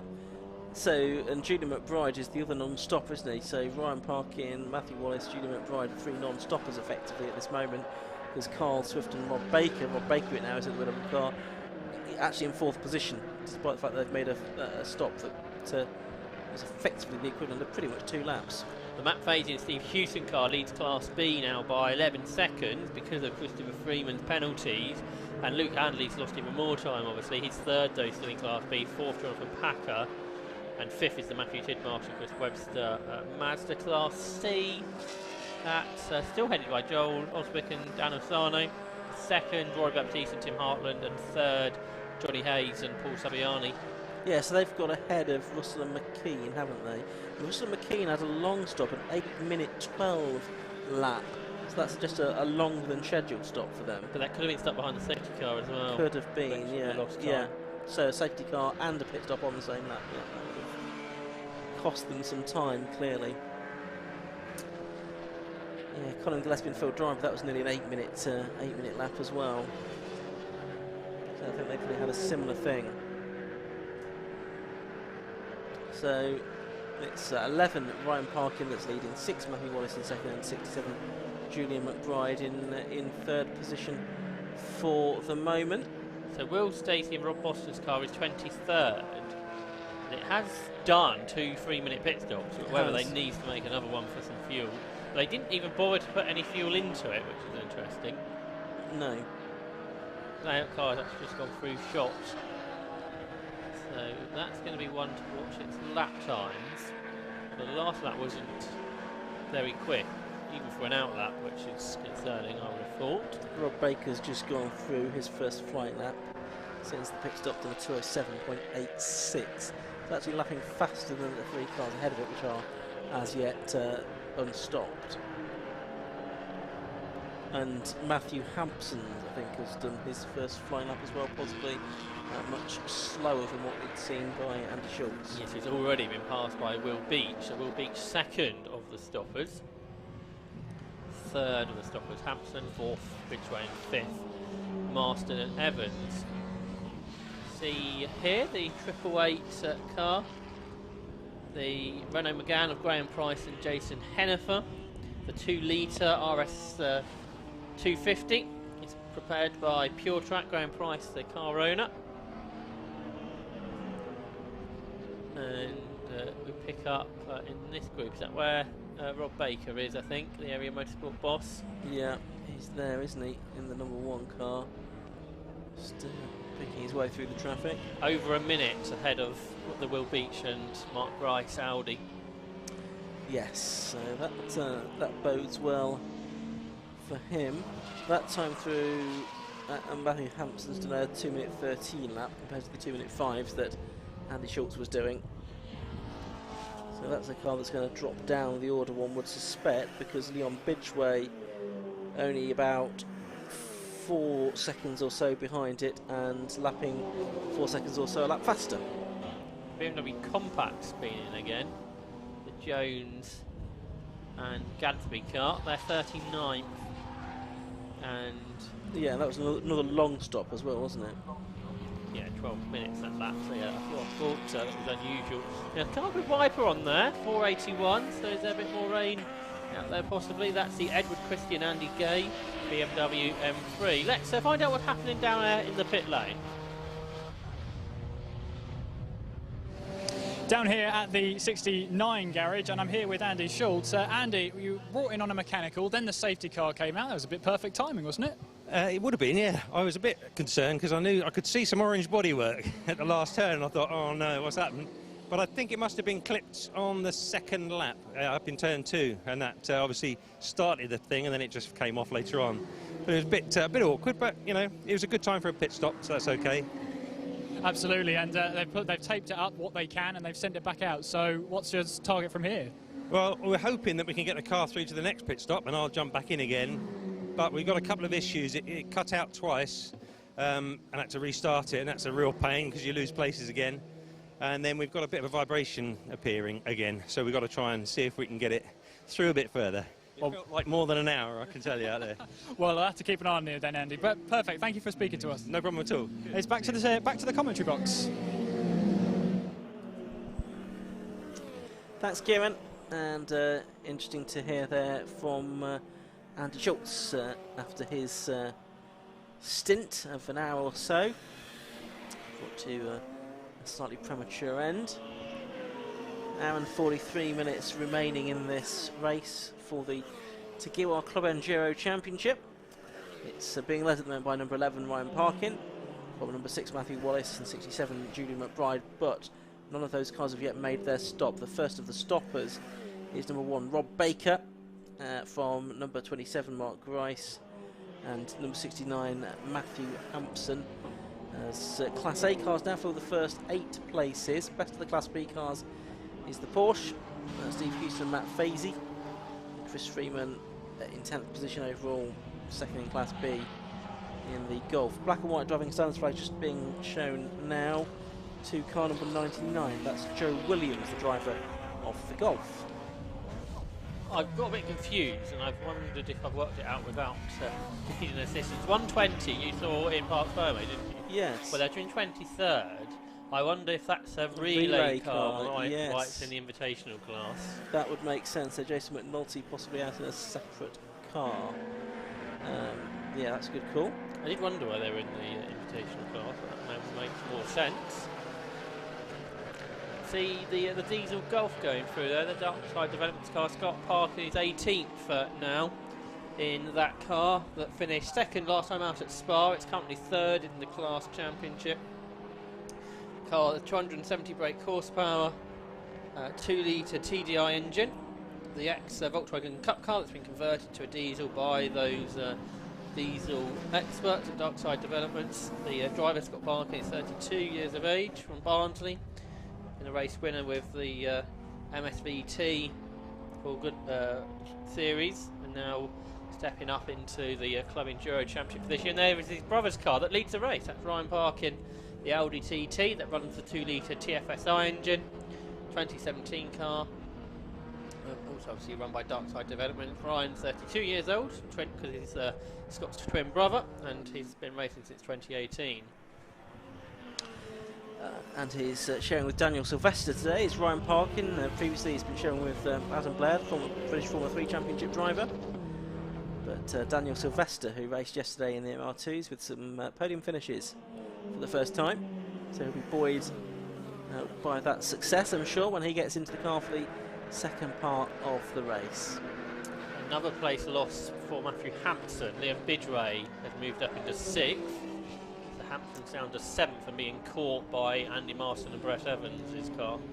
Yes, absolutely. So they are all on their 36th lap. The 3 leaders have already completed 36 laps, but they've yet to make a stop. And actually, Carl Swift and Rob Baker now at the wheel, they are also now on the same lap as the leaders, 36 laps in the book, but about 3/4 of a lap behind Parkin. But that will soon get overturned when those 3 cars have to make their mandatory stops. First of 2 mandatory stops. There's car number 15. That's Colin Gillespie, now Phil Dryborough there in 14th. Phil Dryborough, who raced in British GT and Aston Martin in the past. But nowadays been racing Club Enduro, and he's had a number of cars out in this, but now he's sharing with Colin Gillespie in this Sayat 14th position, half a minute behind Jonathan Packer. So some time to find. I think they've been a bit unlucky because they started on the pit lane, but then they got caught up behind the safety car before they made their pit stop. So they lost some time, where most others don't think lost too much. Yeah, I think you're right there. There's Matthew Wallace, second place, just going past the 999 Honda, isn't it? Yeah, just 8 seconds ahead of Julian McBride, who's going quite well. The 54-year-old from Oxfordshire, in 3rd position in his M3. The Jeff Steele racing car, 2nd for the Wallaces in the Area Motorsports Sayat. And the Mazda's in the garage. Okay, so that's a retirement by the looks of it for John Munro and Nick Dougal. So both the TWP cars you can see in there. You said the Lotus didn't even make the start. I think they've been there for a while because they've only completed 26 laps. The leaders have now completed 37 laps. So yeah, TWP come out of the race, unfortunately. There's the 117. That's the BMW Compact. That's running in 38th position after 2 stops. They've completed 29 laps, so 8 laps behind the leaders now.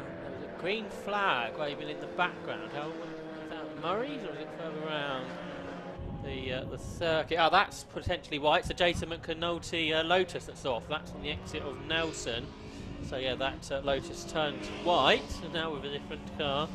So perhaps down there in the pit lane, they might be needing to get the Matthias Radstock car ready again, because the relayed car was stopped. Jason McAnulty's not really been out there for very long. It's not, no, not a terribly long amount of time, but it looks like the car has expired on him nevertheless. So yellow flags being waved at that marshal's post at the bomb hole. Marshal's post, I was at some marshalling many years ago. That's the 27 car going through then, the car that's in 5th position, but effectively 2nd once the 3 leaders make their stops. That's Will Beach and Mark Grice. They are a minute and 13 seconds behind Carl Swift and Rob Baker, and falling further behind actually, because they had a slow lap that time for a 2:08.27. And they are a little way ahead of Leon Bidgeway, so they've got some wriggle room. Yeah, there's a gap of 22 seconds back to Bidgeway. He's also done a slow lap actually, 2:11.95. I don't know if that's just the traffic or excuse me, something else. Behind them there's been a change for 7th because Brett Evans has got ahead of Matthew Hampson. A change for position there. So Hampson down to 8th. 38 laps done by Ryan Parkin, the race leader.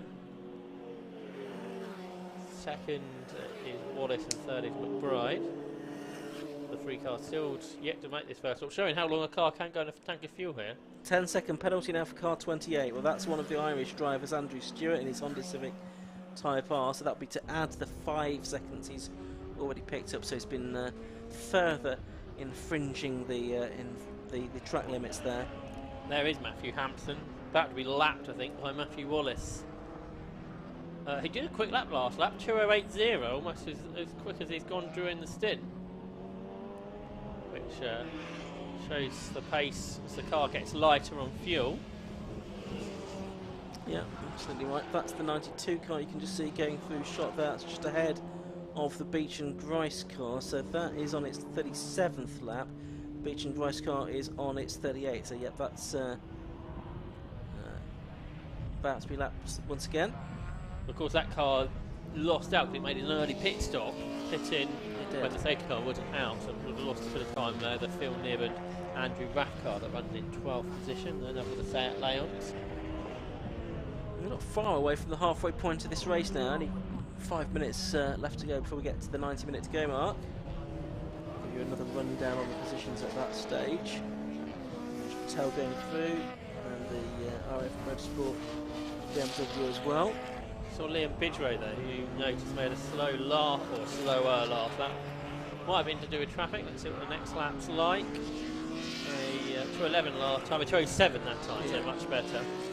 So that car's going well, up in 6th position, 5 seconds ahead of Andy Martin and Brett Evans, E46 M3. Ed McKean and David Russell, they've now got the black and white driving standards flag as well because of track limits infringements. That car that's in 3rd place still in Class C, the BMW 328, and there is the black and white flag going out to them to repeat the message on the electronic gantry above the pit lane. Will Stacey and Rob Boston's car's just gone through. That car is back up to speed, 2:06 on the last lap, which is as quick as anybody else is going out there. Car that has made 2 pit stops, and they're in 21st position overall as it stands. 999 here, that's the Ricky Cumber and Mark Simmons Honda Civic, one of the newer cars, the FK2 I think that is. Car that races with the Creventic organisation in Europe. Endurance races, 12 and 24-hour races. Cars done in the past. I think out in Dubai, David Drinkwater raced that, who we've see regularly at 750 Motor Club meetings. And that's about to be passed potentially by the Volkswagen Sirocco, that Nürburgring 24-hour specification car. John Maudsley and Stuart Mead car that is running in 23rd position. That's actually a battle for position because Cumber and Simmons are 22nd. So you've got John Maudsley there, the 71-year-old from Wirral. He's been racing for 50 years. Former Volkswagen Golf champion. Shown with Stuart Mead, who's a former European Supercar champion out in that car. And trying to get past the Honda. They're side by side now for 22nd position in the race. And the Volkswagen Sirocco goes through. The Saxon Motorsport run car then gains a place. Certainly does, getting the advantage of the Civic Type R for the drivers from Maidstone. They've got the quicker car behind them now, the 117 of Gadsby and Jones, which is just trying to lap itself really. I think the leader might be in the pit lane. Ryan Parkin hasn't completed his latest lap. He is. It is Ryan Parkin into the pit lane now from the lead of the race. So we'll see where he filters back in after all of this.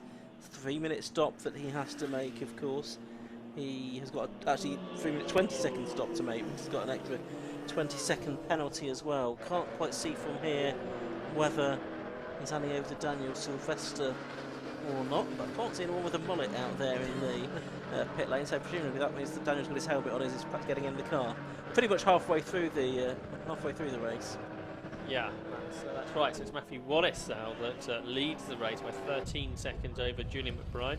There's Ryan's brother, Scott Parkin. He's 18 still. There's the Class B leader, Steve Hewson and Matt Fazy. And they're really being caught by Chris Freeman, because remember that gap went over 10 seconds because of the success penalties, but Freeman's been catching him. The gap was 3.9 seconds after the previous lap. They now complete 39 laps, and Chris Freeman is 3.6 seconds behind, a slightly quicker lap again. There he is, car number 14, second in class.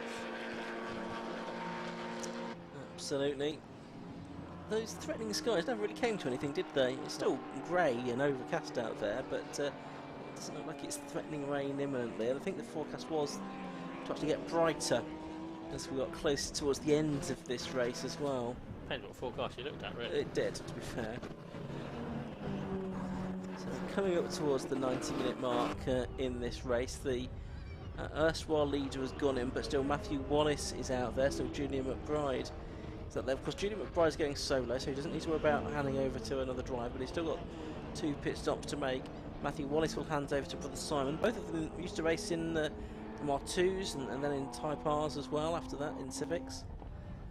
But racing this Seat these days. Right, we've had 90 minutes of the race now, so let's give you a quick rundown on the order.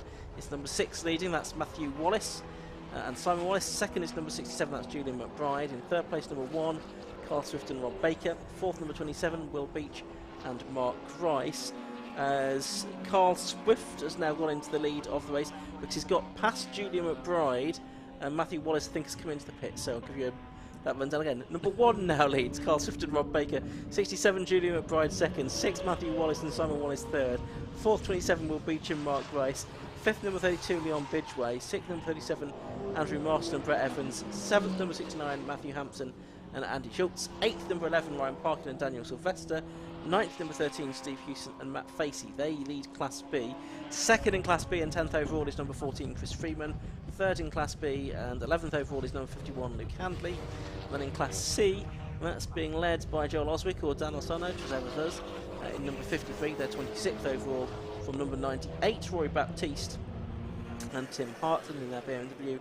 And third in Class C, still the 1-2-1 car, David Russell and Ed McKean, but they're only about 11 seconds clear of Hayes and Subiani. There's the former leader of the race, number 11, Ryan Parkin and Daniel Sylvester, about to head back out into the race, but the new race leader now, Josh, is Carl Swift and Rob Baker. Yeah, so that's what we were expecting when the others pitted, as they have done now. Class B leader here, heading into Palmer. Steve Hewson and Matt Fazer, I think, going to lap Scott Parkin's Golf, which is a car they battled with back at Donington Park at the end of the year, but here around Snetterton, the Golf, they're not so fast, but it is Hewson and Fazer that lead the class. They finished second earlier in the season at Donington. Had an accident at Spa, so they've had to repair the car over the last 3 weeks or so, but they've done that and the car going well again. The 2017 2-litre turbo Porsche Cayman that's backed by Intelligent Money. Both the drivers in that car former champions, Matt Fazy and Steve Hewson, driving different machinery in the past.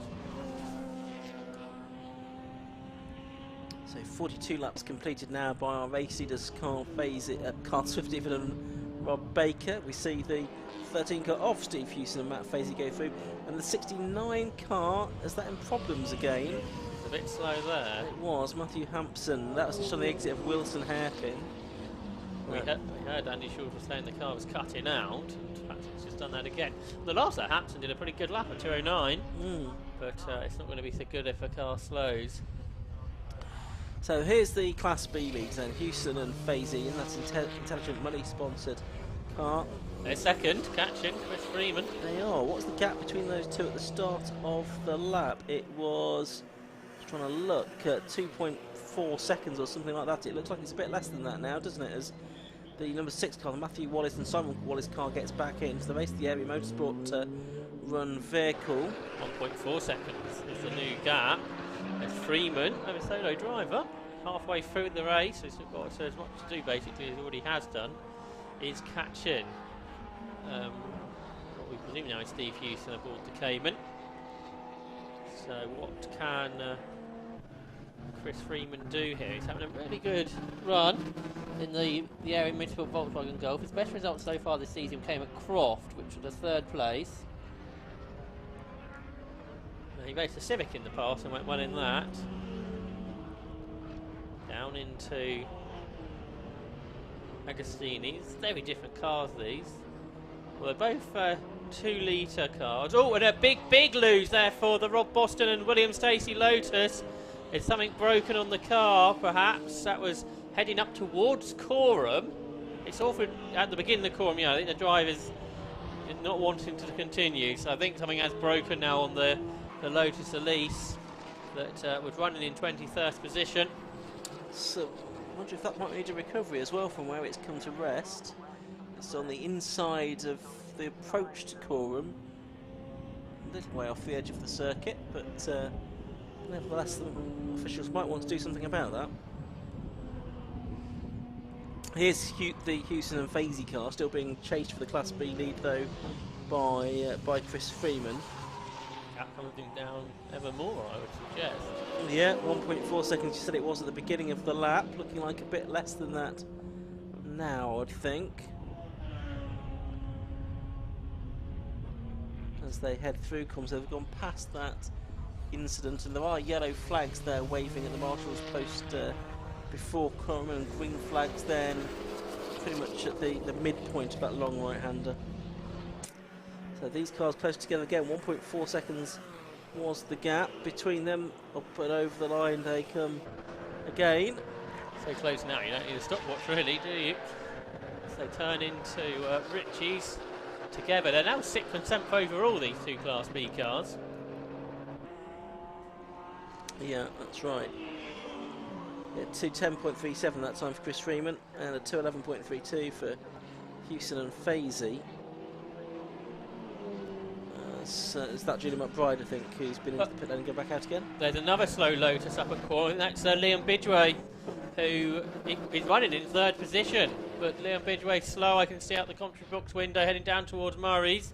Class B lead battle continues. There's a white flag on the other side of the track as well. Yeah, there is, just behind us. We've now got a safety car coming out as well, so we'd know we'd got the Rob Boston Racing lease off. There's the Bidgeway car that's going slowly as well. I think the longest that car's got though, we've had problems before, so yeah. going well. Yeah, now in 37 minutes into the race. The Jonathan Packer's pitted immediately, the driver 3rd in Class B, which could be a shrewd move. Well, this safety car period you'd think might be a touch longer than the last one. Right, I can see a medical car heading out through the paddock as well, so possibly that's needing to attend to somebody as well. So safety car at the moment here at Snetterton in this TEGIWA Club Enduro Championship race. There's a slow car that's been, I think it was a slow car, so probably fair enough for the other cars to pass it, but we do have yellow flags and safety car boards all around the circuit now. So what was a decent battle for the Class B lead, that will have to, for the moment, sort of fall back into line. There is the safety car out on circuit, and it's picked up, is that the 28 car? I think it's picked up, hasn't it? The Andrew Stewart Honda. So I should think we'll get a busy pit lane again, Josh.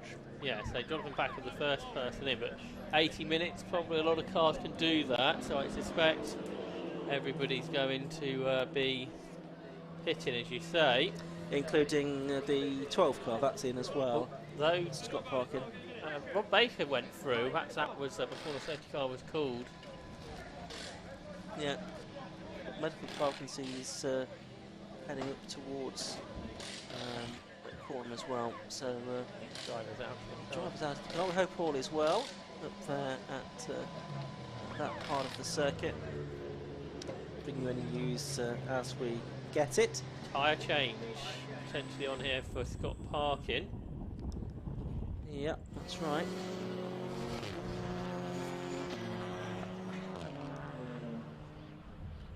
Yellow flags then all around the circuit, and indeed from the start line as well, with the race being neutralised. So those cars that stay out on track will try to form up into Crocodile. 37 car though is in as well. That's the 3rd place car now, Andy Marston and Brett Evans, with a couple of retirements ahead of them.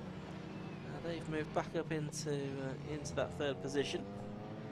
Who did the safety car pick up in terms of the race leaders here? Yeah, well, I'm not sure I've seen a shot of that. It is ooh, my goodness. That was interesting from Chris Freeman. as he came out of Williams that time. Almost looked like he was going to get past the 13 car for a moment.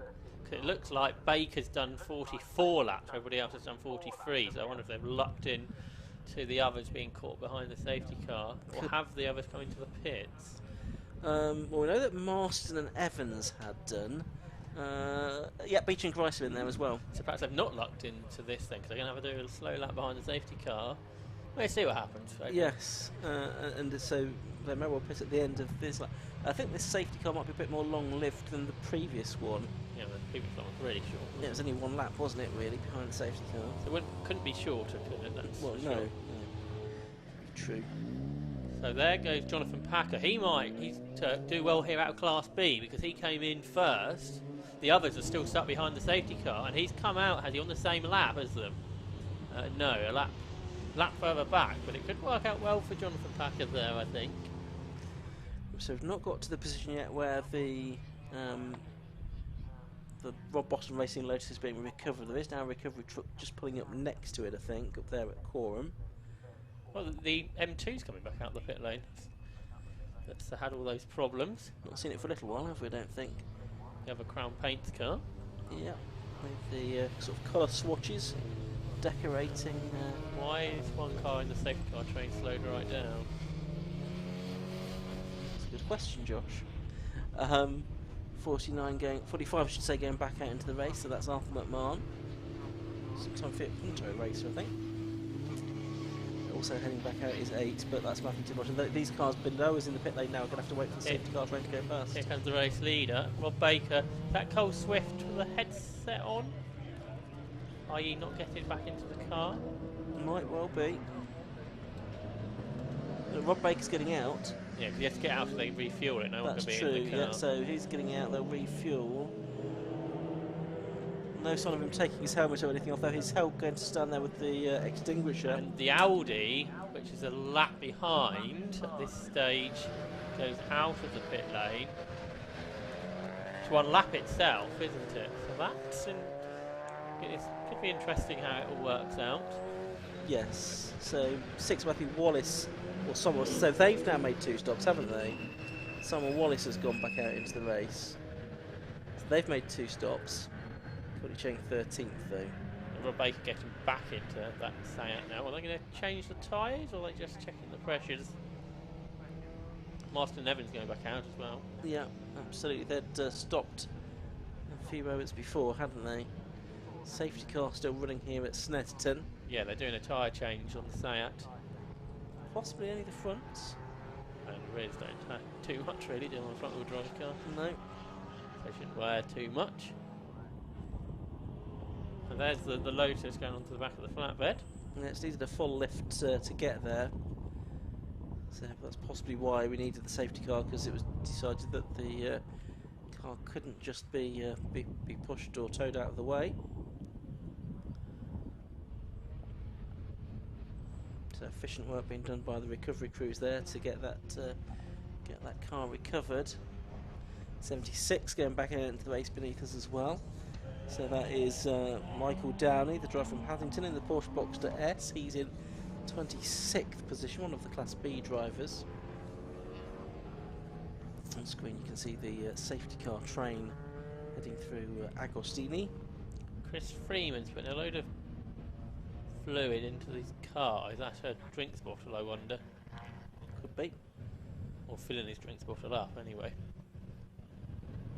She'll be needing to do the rest of the race. Now and a quarter still to go. So, safety car is making its way out of the back. There's a trio of cars coming relatively quickly through Coram. Their cars are pitted. They are, yeah. And the Will Stacey car's about to go behind the barriers, I think. So this might be the last lap behind the safety car. Yeah, so hopefully all is well up there. That's where the safety car is. That's on the Bentley Straight at the moment, heading towards Brundle and Nelson. So it's the 3 cars that are just coming beneath us now. The 481 car of Edward Christie, the Colin Gillespie car involved as well. This could be interesting. Who gets out first in Class B? Because the Steve Hewson, Matt Fazy Porsche is there. Also in the pit lane is Chris Freeman. Rob Baker's about to go back out into the race still as the leader. completing one more lap than everybody else has done. And he's got some time to catch the pack while they're still behind the safety car. And the safety car's sped up now. So I think the lead gap might be reduced potentially, but it's still going to be pretty big. I think the safety car board's about to be put away. Yeah, the safety car's sped right up, hasn't it? Yeah, so I think we're going to get the green flag when it comes back through, which it will do any moment. And the Porsche Cayman's getting out ahead of Chris Freeman. Is there a red button in the pit? No, we can go out. Yeah. That gap's gone out. Some cars are coming into the pit, or coming out the pit lane as well. As the race does restart, green flag. It does, so green flag is waved to get the race back in the way. There's Chris Freeman. Sorry, no, that's the Joe Williams car getting back out into the race, number 99. The safety car has peeled back in. The race then getting back underway with an hour and a quarter of the duration left to go. Matthew Hampton and Andy Schultz are now second. Did they not pit? Don't think they did. Right. They're only 46 seconds behind, but perhaps they didn't think they could do it on one tank of fuel to the end, presumably. But for Mark Grice and Will Beach, they're 70 seconds behind. I guess that's roughly what it was. Yeah. Then Ryan Park and Daniel Sylvester possibly only done one stop. They've only done one stop so far, haven't they? They're in 4th position. But they're on the lead lap at least, as are Andy Marston and Brett Evans. And so all of those 5 within 72 seconds of the race leader. As cars head back into Agostini hairpin at full speed for the first time for 10 minutes or so. So in Class B, the Porsche is 7 seconds ahead of Chris Freeman. And then Luke Handley jumped Jonathan Packer in the stops, so he's 3rd now. Is that car still leading Class C? 53 it is. Yeah, it is. Joel Oswick and Dan Orsano. Still the same top 3 actually, as it has been pretty much all race. Oswick and Orsano, Baptiste and Hartland. Then a bit of a gap back because there's Class B cars between them, but Russell and McKean still there 3rd in that class. There is the 53 class leading BMW Crown Paints car, which is even more colourful than the 235 sister car. That car leads Class C by 13 seconds and last time across the line. By no means certain of victory then, with an hour and a quarter or just under that to go. There's the 3rd place car within that class. That's a lap down then, just right behind.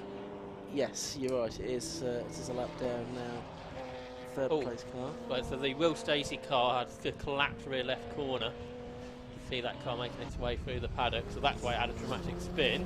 Yeah, and a full left subsequently as well. So a suspension failure or something like that.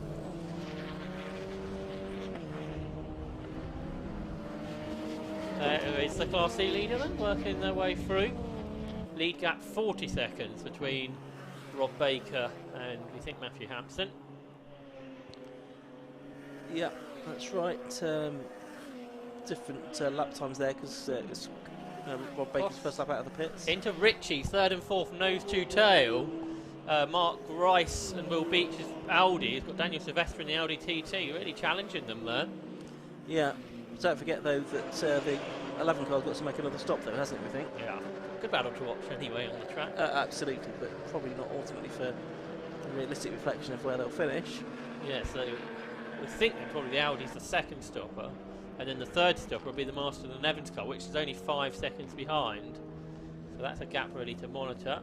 Yes. Here is that battle on the road for 3rd as it stands. The Audi, the 2 Audis, very different cars. The RS3 Audi Sport built car from the factory, and then the Audi TT that's been developed recently by Darkside Developments, although originally for the Volkswagen Cup by a different team. Slide Sports car, wasn't it, I think?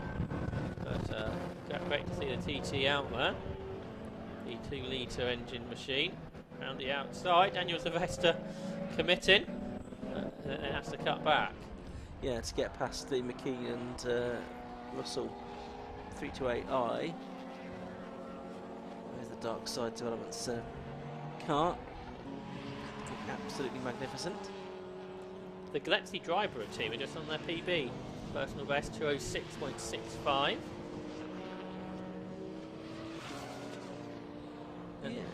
And that battle for 3rd is now lapping the Class C leader through the S's. Down to Nelson they go. And slotting up with that extra power. The Williams Motor Company backed Audi RS3. Working lap 47 of the race.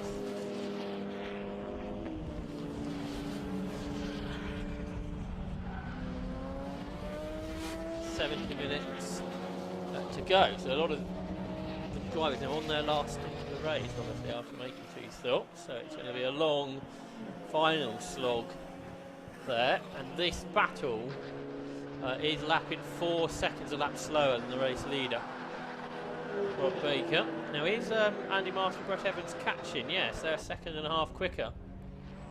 They were, weren't they, on that lap? The gap between 4th and 5th is 3.2 seconds now. I can see Boston down there inspecting the damage.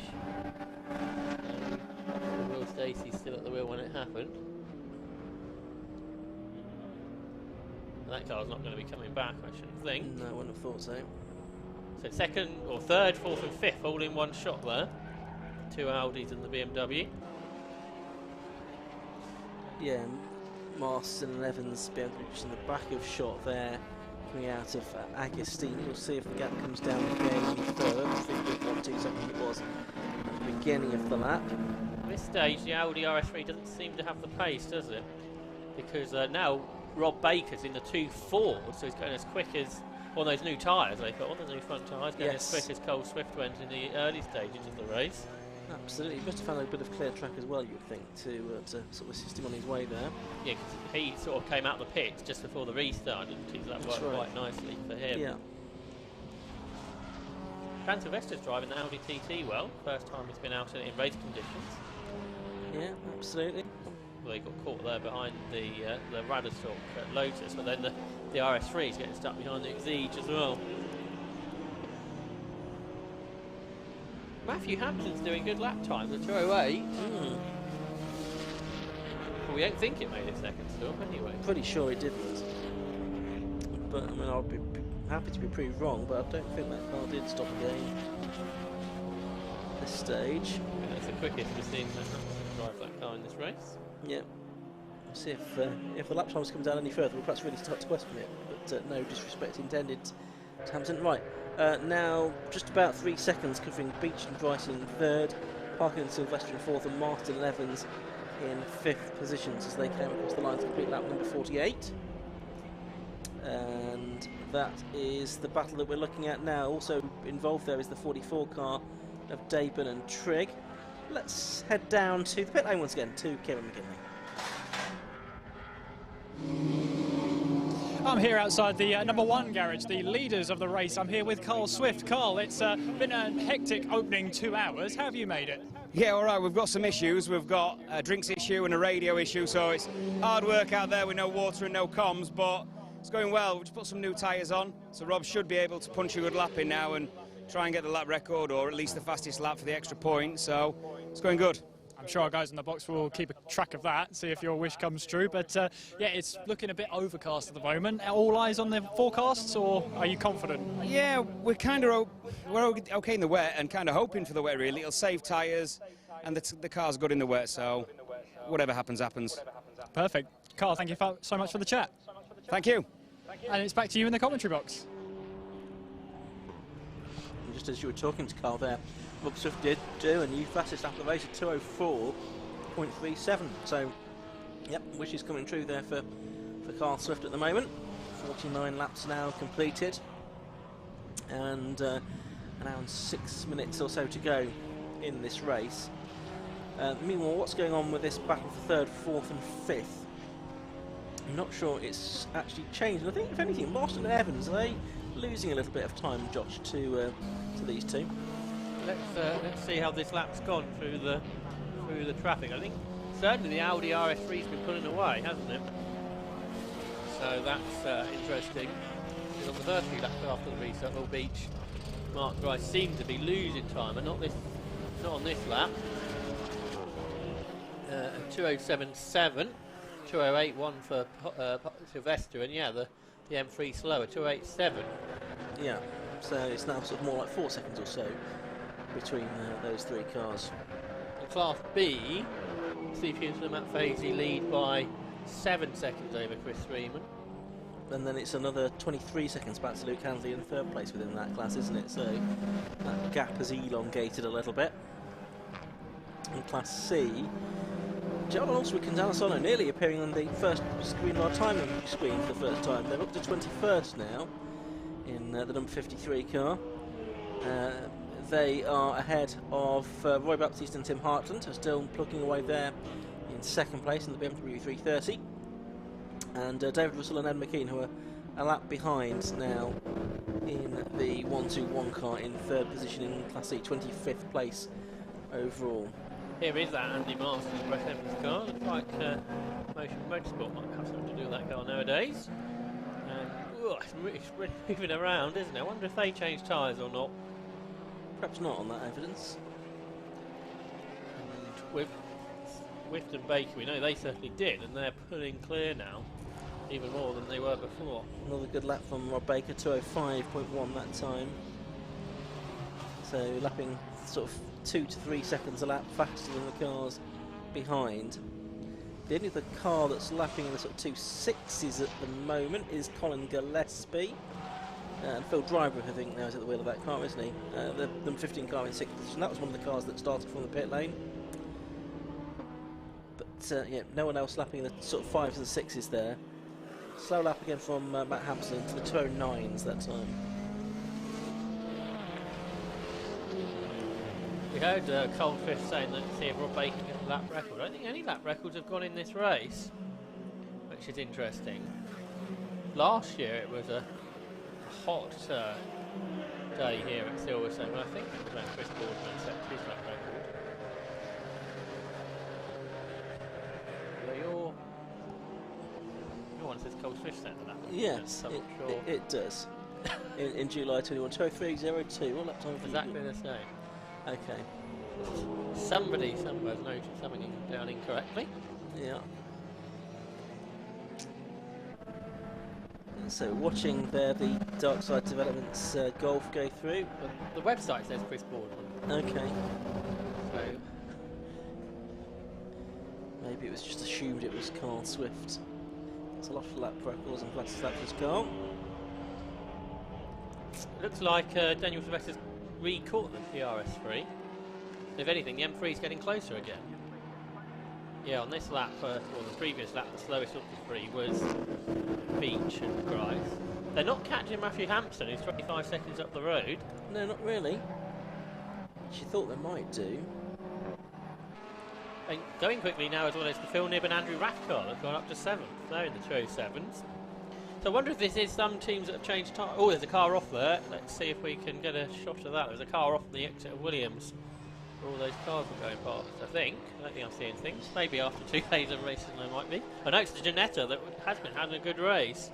Were 5th in class, Matthew Tidmarsh and Chris Webster. They were battling with Scott Parkin, 0.2 of a second between them. There's Parkins, that was in front of this group where Chris Webster / Matthew Tidmarsh have had an off. Yep, back out into the race though, that Janetta has gone. Golf liveried car for Fine Tangerine Racing. So here's the RS3 into Murray's. An hour just over to go. Still the M3 is sliding around the Evans and Marston car. The Gillespie and Dryburgh team are 40 seconds behind this battle, so that's going to be a lot to catch. But there is still an hour to go, so to keep an eye on that because they've consistently been a couple of seconds of that quicker on recent laps. Which if they can keep doing that for the rest of the race, they will be able to catch 40 seconds. May well be able to.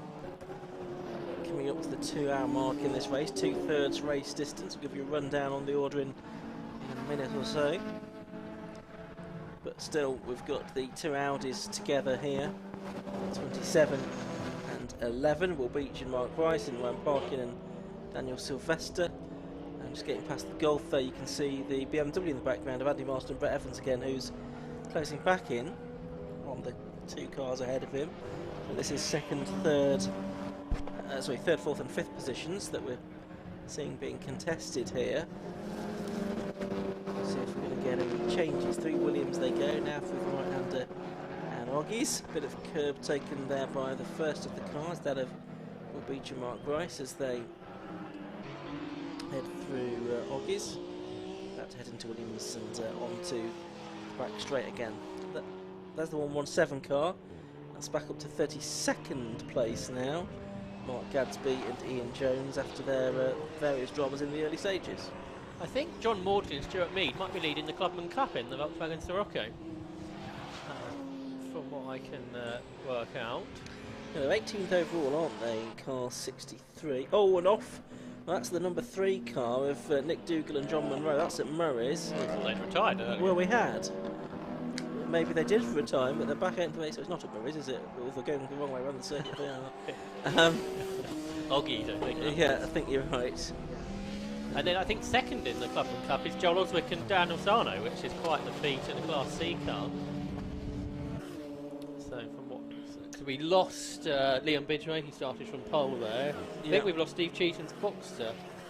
We have somewhere along the way, haven't we? Didn't really see what happened to that, but that's obviously anticipated some time ago because it only did 25 laps and 52 now completed by the race leader, so we didn't see what happened to Steve Cheatham and David Hornsey. And same for the Roses with their Civic. The Holden as well. The Holden, sorry I missed that. That's 14th, isn't it? So that's the Clubman Cup leaders. Yes, yes, you're probably right, yeah. Yeah, so they'll be delighted if they can stay there. How much are they ahead? Quite a long way, a couple of minutes ahead of John Mosley and Stuart Mead. So yeah, should be good there. That was another car that started from the pit lane as well, wasn't it? They're not such a big entry in the Clubman Cup here at Snetterton compared to the previous rounds. Just watching on the screen is their battle for fourth. Daniel Sylvester versus the BMW, absolutely together. Yeah, the Clubman Cup. Have you got the championship in there? Who's leading that? I know it's been a bit mixed. I do have that. Championship being led by David Gooding and Nigel Greensall in the Jeff Steele Racing BMW. They're not here. Second, Steve Rockington and Restart, who were here but didn't start the race in the TWP racing car. And then Lewis Rose and Aaron Rose, the first of the cars that are here, that aren't continuing. So really then it's 19 points for Matthew Taylor and Will Ashmore. So I think they'll take the championship lead if they continue to lead the race here. They've got an hour to go yet. Then it's Nick Dougal and John Munro. Steve Cheatham, who we've already said is out of this race. Phil Dryborough, who is competing in a different car this weekend, so he won't be picking up points there. And Johnny Hayes and Paul Cipriani in the Canuck Racing Compact. It's a real mix that Clubman Cup this year. Steve Cheatham won at Donington, Phil Dryborough won at Croft, and then David Goodin and Nigel Greensall won at Spa. Quick rundown on the leading positions because we've had just over an hour now. Number 1, Carl Swift and Rob Baker in the lead. From second, number 69, Matthew Hampson and Andy Schultz. Third is number 27, Will Beach and Mark Rice. In fourth place, number 11, Ryan Parkin and Daniel Sylvester.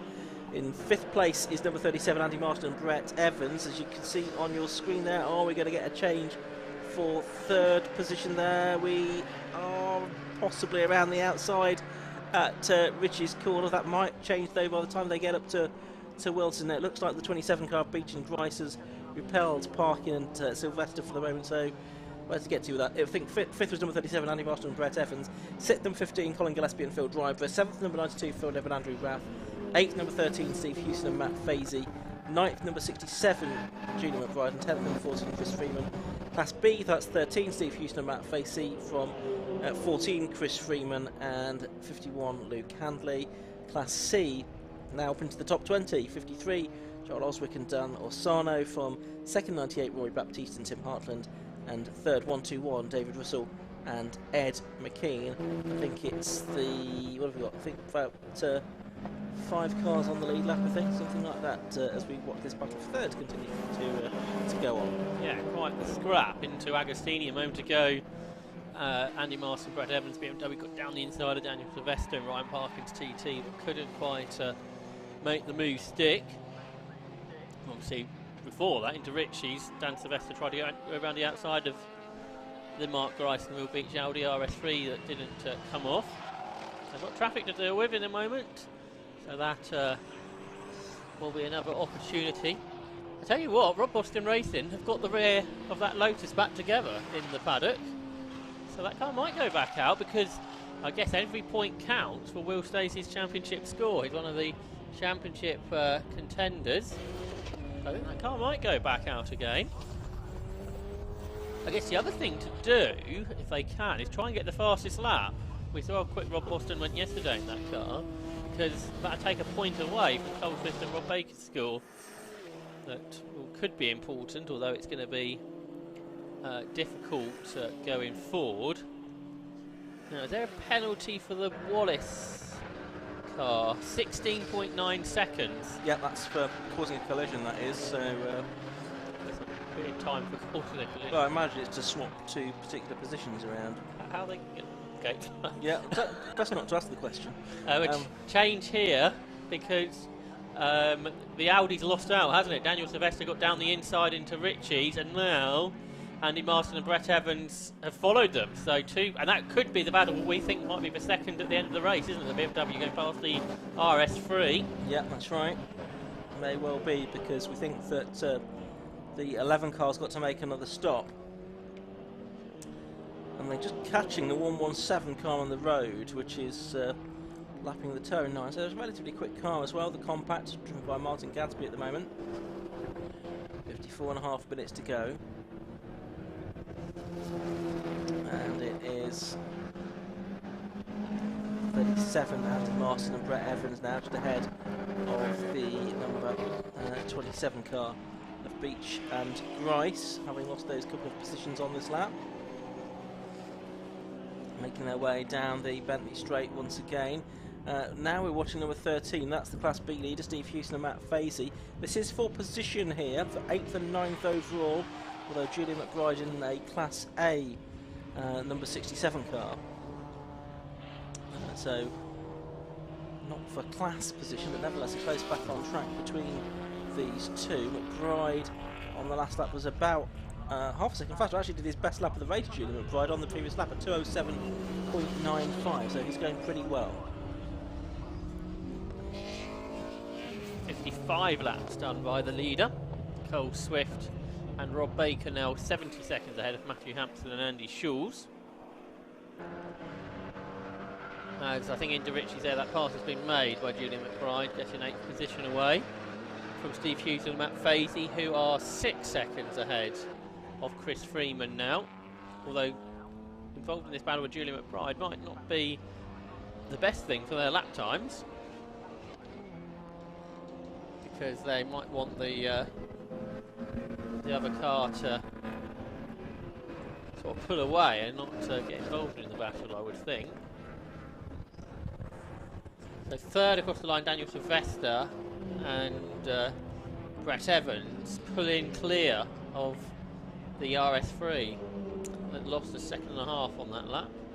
Luke Handley is just in the personal best lap of the race in 12th position, third in Class B at 2:09.07.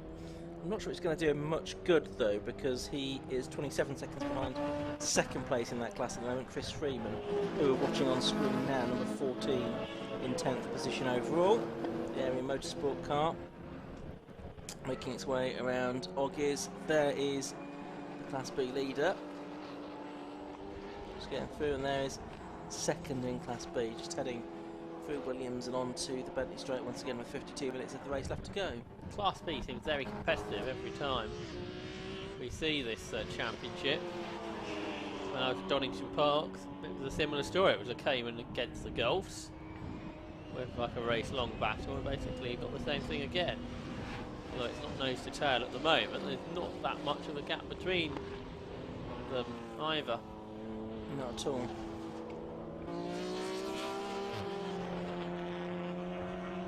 So, black and orange mechanical warning flag, that's for car 46, and that is for Matty Taylor and Will Ashmore, so the Clubman Cup leaders, who were frustrated after qualifying when they had failed a post-qualifying ride height check. Now black and orange mechanical warning flag for the Holden Commonwealth big 6.2 litre car. Change for third here, Ian, because the M3's gone through. So Marston and Evans go past Parker and Sylvester. Yeah. So that's changed. They're 22 seconds behind Matthew Hampson, so not really catching him still. You would think that BMW has another stop to make.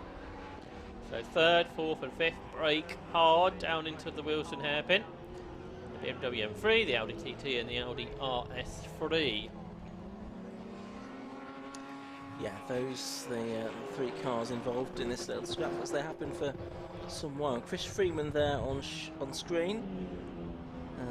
Last time he did an almost identical lap time to Hewson and Fazy. Rob Baker's just in a new fastest lap of the race as well, at 2:04.11, so he's getting quicker still. You can see that on screen now.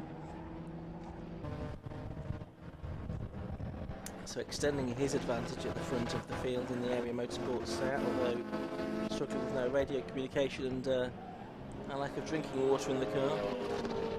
Hasn't slowed him down, has it? Just appear to have done. Maybe the lack of distraction has helped. It's that the drink bottle is one of the bigger. That's the bigger concern, isn't it, today? He hasn't got to make any more pit stops, so that's not too much of a worry. And as long as he hasn't got to report a problem back to the team that needs sorting. Doesn't seem to be the case at the moment, does it, with those lap times that he's putting in, but there's still 50 minutes of the race to go.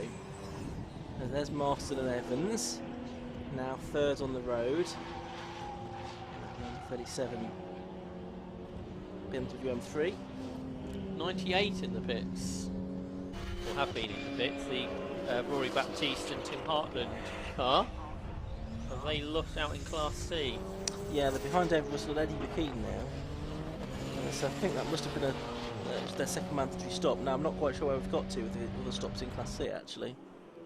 No, that's been a bit harder to keep track of. I noticed that Oswick and Asano have dropped back off page 1 of the timing screen though.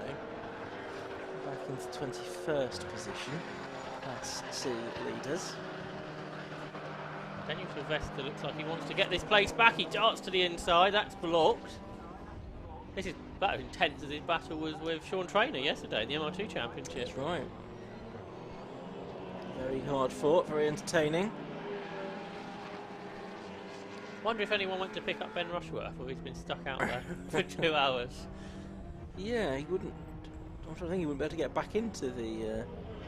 It's quite a long walk, but whether he knows where to go, Mike, because it's not a place where a driver would end up usually. No, unusual to head off. There, as you can see, is car so I don't know if he's been took that much. Because there's the sort of in the road there, on the info. So he may have followed that back to wherever it leads. Yeah, go heads back to Agostini and around the bank, and then it's quite a walk. So give him time to explain what happened to the team. Yeah. So there's Marston and Evans, 37, in that Motion Motorsport logoed car. The 66 has been in as well, another Class C car. The Hayes and Sabiani team have had a successful season. Yeah, and they're behind Baptiste and Harland. That stop, though, for them was only a 5:53, which is sort of right at the bounds of feasibility, I think, for a 3-minute mandatory stop. Just about could have got that done. But out they've gone, nevertheless. This lap, the M3's pulled away. Marston and Evans from Daniel Sylvester's and Ryan Parkins out of the TT. They head down here into Murray. Chris Freeman amongst them, who, if anything's losing out now to the Porsche Cayman. I wonder if this is a bit of fatigue for the solo driver. 8 seconds behind the Porsche Cayman now.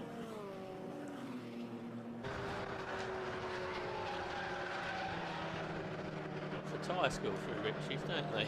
They go through there. That's right. 46 minutes or so to go in this race. Getting down to the length of yesterday's road sports pretty much.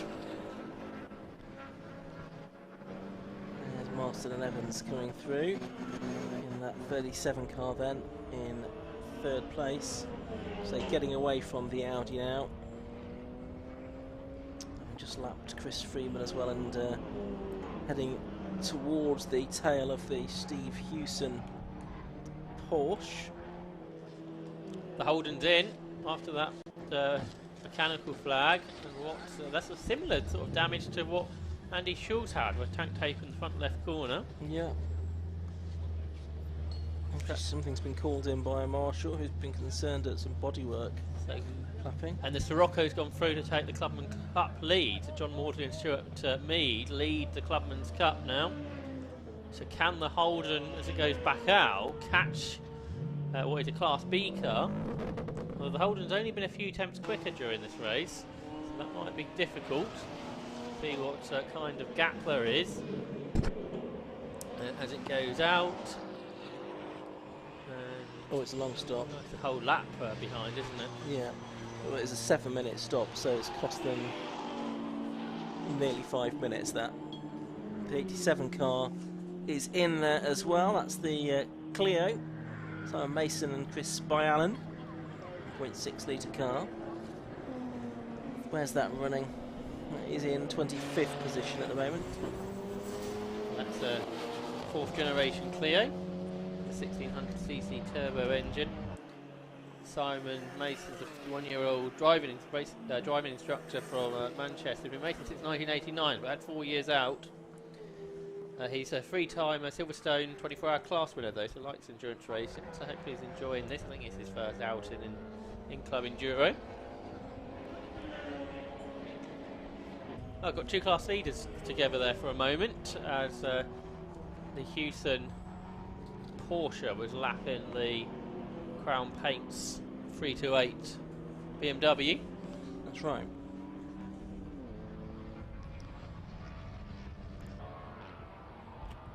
There's the Honda coming down towards us at Brumble. That's very noisy when it comes past here. The Ricky Cumber car. Yeah, it is, isn't it? Matthew Hampton's in the pits, is he? Because that car's dropping down the timing sheets, and the Ryan Parkin TT. Yes, to both of those actually. Yep, they're both in there. So those cars that were 2nd and 5th, I think, weren't they? It's only in that in the top 5 anyway. So those we thought it's got to make extra, well, not extra stops, but they're further stops. TT's having new tyres, this one. The TT a front-wheel drive car. I think it must be, yeah. Sticker tyres, so how quick can that go with some new tyres on? But it's going to obviously be a long way down the order, so Andy Marston and Brett Evans now 2nd, 4 seconds clear of Will Beach and Mark Wright. We thought that would be the battle for the podium. Colin Gillespie and Phil Driver from the pit lane, 4th. And who's going to come through in 5th? Could be Phil Nibb and Andrew Raff. It is. Not sure if they made their 2nd stop or not. I have a feeling they did. I'm sure. I think they may well have done, but prepared to be proved wrong on that. Well, you've got to make your 2nd stop within the next half an hour. If you haven't. Yeah, 15 minutes is the cut-off time for that. So the 117 car's been in again, but Gadsby and Jones are probably using this as an extended testing session now, aren't they, after those early dramas, running in 33rd place and 10 laps behind the leaders. Yeah, because they're quite long pit stops they're doing as well, aren't they? Yeah. Yeah. It's been an impressive show, because that car's fastest lap is still right up there, isn't it? Yeah, 2:06.57. There's only 2, 3 times faster than that I can see on screen, I think. 4, maybe 4 then. Faster than that, but very few for the type of car it is. That's right. Very impressive piece of equipment. 61 laps done by Rob Baker and Cole Swift now.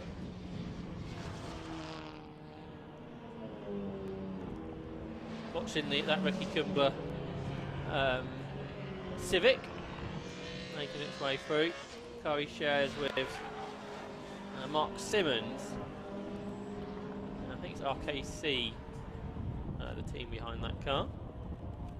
I think it raced in Dubai in that 24-hour race. And then we see the view in the pit lane. Number 11 car in, the Dan Sylvester and Ryan Parkin Audi. They're falling down the order a long way, aren't they? Yeah, certainly are. I think Andy Schulz has gone back out 13th. That's right. 5.5 minutes the lap, the in-lap and the pit stop. So pretty efficiently done. I would suggest. That splitter on the Holden hitting the ground again, so the fact that they haven't done the repairs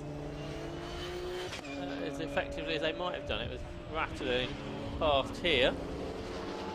We watch Andy Marston and Brett Evans. They've been re-caught by the RS3. The gap was 4 seconds, it's come down to 2. Well, last time it was 1.8 seconds that the Beach and Grice car, number 27, made up. Over the line they've gone, at that time through another 10th they've made up. Black and orange flags of 46 again. That's the Holden one. Oh dear. Oh, and that's a breakage on the 121 car. The left rear suspension or steering or something has collapsed there. Similar to what happened to the Rob Boston Lotus, and that was right up there in Class C, I think. Yeah, it was third. In fact, there was second, weren't they? Yeah, it was second when that's failed. Behind Joel Oswick and Dan Orsano. So that's going to bring the Roy Baptiste and Tim Hartland car in. See why the Holden's being brought in. See the splitter flapping about and rattling the tarmac. Yeah. So the tap tape's not done its job. I think that was the issue they had in qualifying as well, wasn't it? From what I understand. Right. With the car failing the right height checks. They're going to fall out of contention in this Clubman Cup race. So that yeah, because it is Maudsley and Mead that are now ahead in that class, isn't it? Yeah. Not sure. So that's where Oswick and Orsano, I think, are going to score good points, not just in Class C, but in the Clubman's Cup too, for the older cars. Oh, they're in the pits, the Class C leaders, just coming out the pit lane. So I think all the Class C cars probably did have to make another pit stop. Seems like one too many to me, but I might be wrong on that. But we'll see how things put up. That's the Russell and McKean car, and that stopped just at the pit lane entrance, hasn't it, as well? It's not blocking the pit lane entrance, but the visuals probably won't want to leave that car there. Yeah, with a broken rear of the car. Still in the pit lane is the Darkside TT. Yeah, it's been in there far too long, hasn't it? It's 17th on the screens now. 4 laps behind the leader, Carl Swift and Rob Baker. So clearly some issues that the Darkside squad have had. The Holden's in again, by the way, to get that splitter sorted if they can. It's either going to need a lot more tank tape or some another approach to be taken completely. That's the one car just going through shot, the race leader Swift and Baker. That's the 66th car. Now this is a car that could move into a Class C podium position with some of the other issues that we've had. There's the Darkside Developments car going back out into the race again. How long was that stop? It was 8 minutes and 46 seconds. So that's probably 3 minutes more than it should have been. So that's cost them another lap and a bit. Rob Baker's just done a lap 100th of a second slower than his previous best. So that car is still going very quickly. And for second, the gap is down to 7/10 of a second. So the BMW's been re-caught by the Audi RS3. So Andy Marston and Brett Evans back under threat again. They gained that position 15 minutes ago, perhaps? Yeah, something like that. Here they are, just left with the Class B leader, Steve Hewson. And then battle will be resumed. Yep, and there the Audi goes past the Class B car to put another lap on it. It's working its 62nd lap. These cars ahead are working their 63rd. It's actually the first time it's been lapped by that particular car. And 6 seconds pretty much still is that back gap for Steve Hewson. Yeah, that's right. I'd say we just all go through Palmer, was running very wide. I think he stayed on the track. And the Wallace car that was. That's right. So Steve Hewson, Matt Fazy, Porsche out there. Steve Hewson's car. Matt Fazy came over. David Russell's still in his car, and it's the car's still there. But we do now have the safety car boards. Safety car is out, and that will be, I'm sure, to allow the recovery of that car from that rather prone position on the pit lane entrance. Now, a perfect opportunity for anyone that's not yet made their stop to do so, with just over half an hour left to go. His third safety car of the race. but I'm not sure that there's that many cars that still need to make a stop, is there, Josh? No. Cold Swift and Rob Baker's lead is going to come down significantly. Yeah, it will do. But there's going to be a lot of traffic between them. I don't think the others have got the pace to take the fight, have they? No, but I guess it makes it interesting if Swift and Baker do find that they have problems in the closing stages of the race. But what it will do is make the Class B battle gap come down a little bit more. We'll think about these gaps, but while we do that, we can go back downstairs into the pit lane. Well, with this safety car, I think we just get time for a quick chat with number 11, Ryan Parkin. Ryan, we were chatting earlier on. It was actually a safety car ago we were supposed to have a chat, but better late than never. Yeah, definitely. Like us, we're late. Well, how's your race going? It looks like we're doing all right at a minute, but we've just had to do a second stop under green, then there's a safety car. But we seem to be using a bit more fuel than we expected, and just as it got to 1 litre on the dash, we spoke to him and he said 1 litre, then the radio comms went, and next thing he were in pits and he said it's spluttering, so we've got a problem.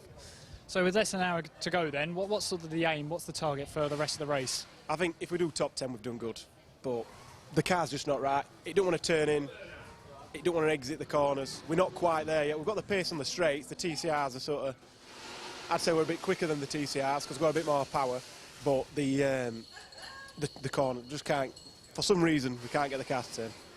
Well, we'll have to keep an eye on you, Ryan. Ryan, thank you so much for the chat. Cheers for that.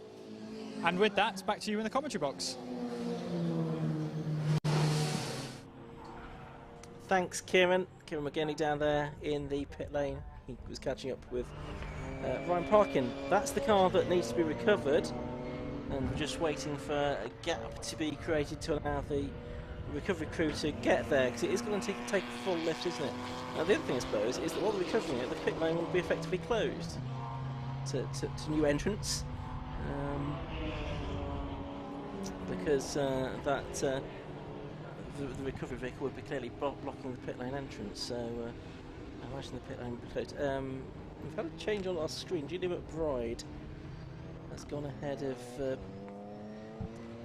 the next car through, Houston and Fazy, I think.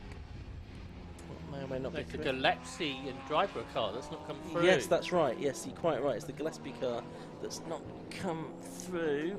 It's in the pits. That's why. Yeah. Didn't realise they hadn't made their second stop. Well, I guess it's a good time for them to. Yeah, absolutely. Yeah. So that's right. Pit lane closed, and that's not because we've reached the end of the pit lane window, but the pit lane is being closed while the recovery work is being done. So if you're in there, that's fine. You can go back out again, but no one else able to go into the pit lane just at the moment while this recovery work is being done of the car that's right at the pit lane entrance with the breakage. The safety car has picked up the leader, by the way, so that's a good job by race control. That's not easy when there's 40 or so cars out there. And I noticed the two Class B leaders are nose to tail on the track, so that is going to be a sprint to the flag, I suspect. It will be. We're going to get probably just under half an hour of racing. You say there's 40 cars on track, we're pretty less than that now, aren't we? Because there's quite a few that have fallen by the wayside along the way, so we're probably into mid-30s at most, I would suggest. Cars still circulating. I don't think we did see the Rob Boston racing car get back out, so perhaps they just fixed it enough to get it on the trailer, yeah, or into the truck or whatever. So there's the recovery work being done. It's going to take a full lift, I think, by the recovery crew. Holden Commodore's going back out again with some more and stronger tape. And that goes back out into the race, so hopefully that splitter will remain intact. Now they've dropped to 23rd in the race. Yeah, Class C now. That's still Joe Oswick and Dan Osano. The Clubman Cup car leaders in the pits, the Maudley and Mead. And now it's going to be stuck behind the red light here because the safety car train's coming through, so it's going to lose a lap here. So, well, they think they're still leading. Is Michael Downey's not a Clubman Cup car, is he? Oh, it might be. Yes, he is. Yeah, so Michael Downey is the driver that might benefit there in the number 76 Porsche Boxster and take the Clubman Cup. honours. Well, I think it might be a real battle if they're on the same lap. Yeah, could well be. Yeah, here comes Michael Downey near the back of the queue. Second and third in the race are going to be nose to tail in a lot of traffic, just actually with the Class B leaders behind. Because you've got the BMW and the RS3 together, so there's some real battles to be had. Yeah, so all those cars that are involved in battles are going to... The other wheel's fallen off the BMW. It has. Perhaps the whole rear suspension's collapsed. But yeah, those battles in class for second overall and for Class B are going to be in all the traffic, so that first 2 or 3 laps are going to be pretty hectic. But yeah, Michael Downey is ahead of the Sirocco, but the Sirocco has proved to be quicker in this race and are on the same lap, so we've got back to the Club and Cup lead as well. Class C leaders, don't think they're on the same lap, are they? Safety car still out, so let's head back down to the pit lane. Yes, down here in the pit lane, I'm here at the number 15 garage with Phil Driver, who's just come out of the car. Phil, good stint for you today? It was. I think we came out the garage 13th and we were 4th when we came in. So I don't know who's fallen out and who we've overtaken, but yeah, it has to be a good stint. We started from the very back of the grid, so to be that far up is obviously very satisfying.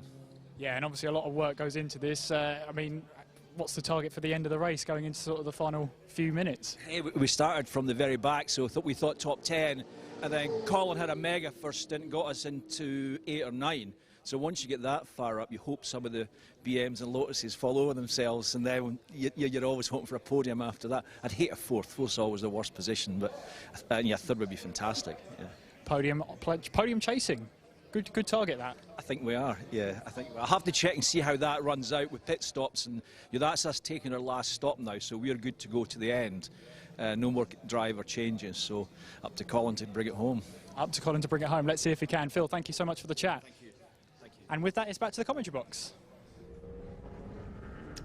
Yeah, I hate to puncture Phil Driver's hopes there, but they're now 8th on the timing screen of about a minute, or now there's a safety car out there behind Houston and Faison and Freeman. Although they're Class B cars, so let's take them out of the equation. So they're 6th in Class A at the moment, so it may not take too much. He might end up in that 4th position that he is really not a fan of, but we'll see how all of that pans out. Has Johnny McBride taken his second stop?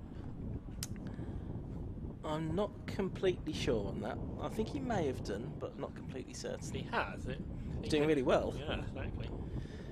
But he's had some decent lap times. He's been in the 7s in this race. Yeah, It's great to see. Safety car lights are out, as you can see there. As we shortly should go green flag racing again. So the BMW has been Why is cleared. nobody behind Rebecca? They're starting to catch up now. For some reason, they're not really. He's not exactly going quickly. No, he's not. But anyway. But he's now got a good chance to go even faster, hasn't he? With no traffic for a few laps. That's right. So he's going to have a clear circuit ahead of him But now. what we want to do is look towards the back of the queue, because that's where the battle of the second is, and the battle for Class B are going to be working their way through the traffic, and that'd be really spectacular to watch, I think. So if we can have a look back to that BMW and Audi battle. 27 minutes of the race left to go. Look at this as And they a all green come flag. through in a big clump, so it's going to be very busy.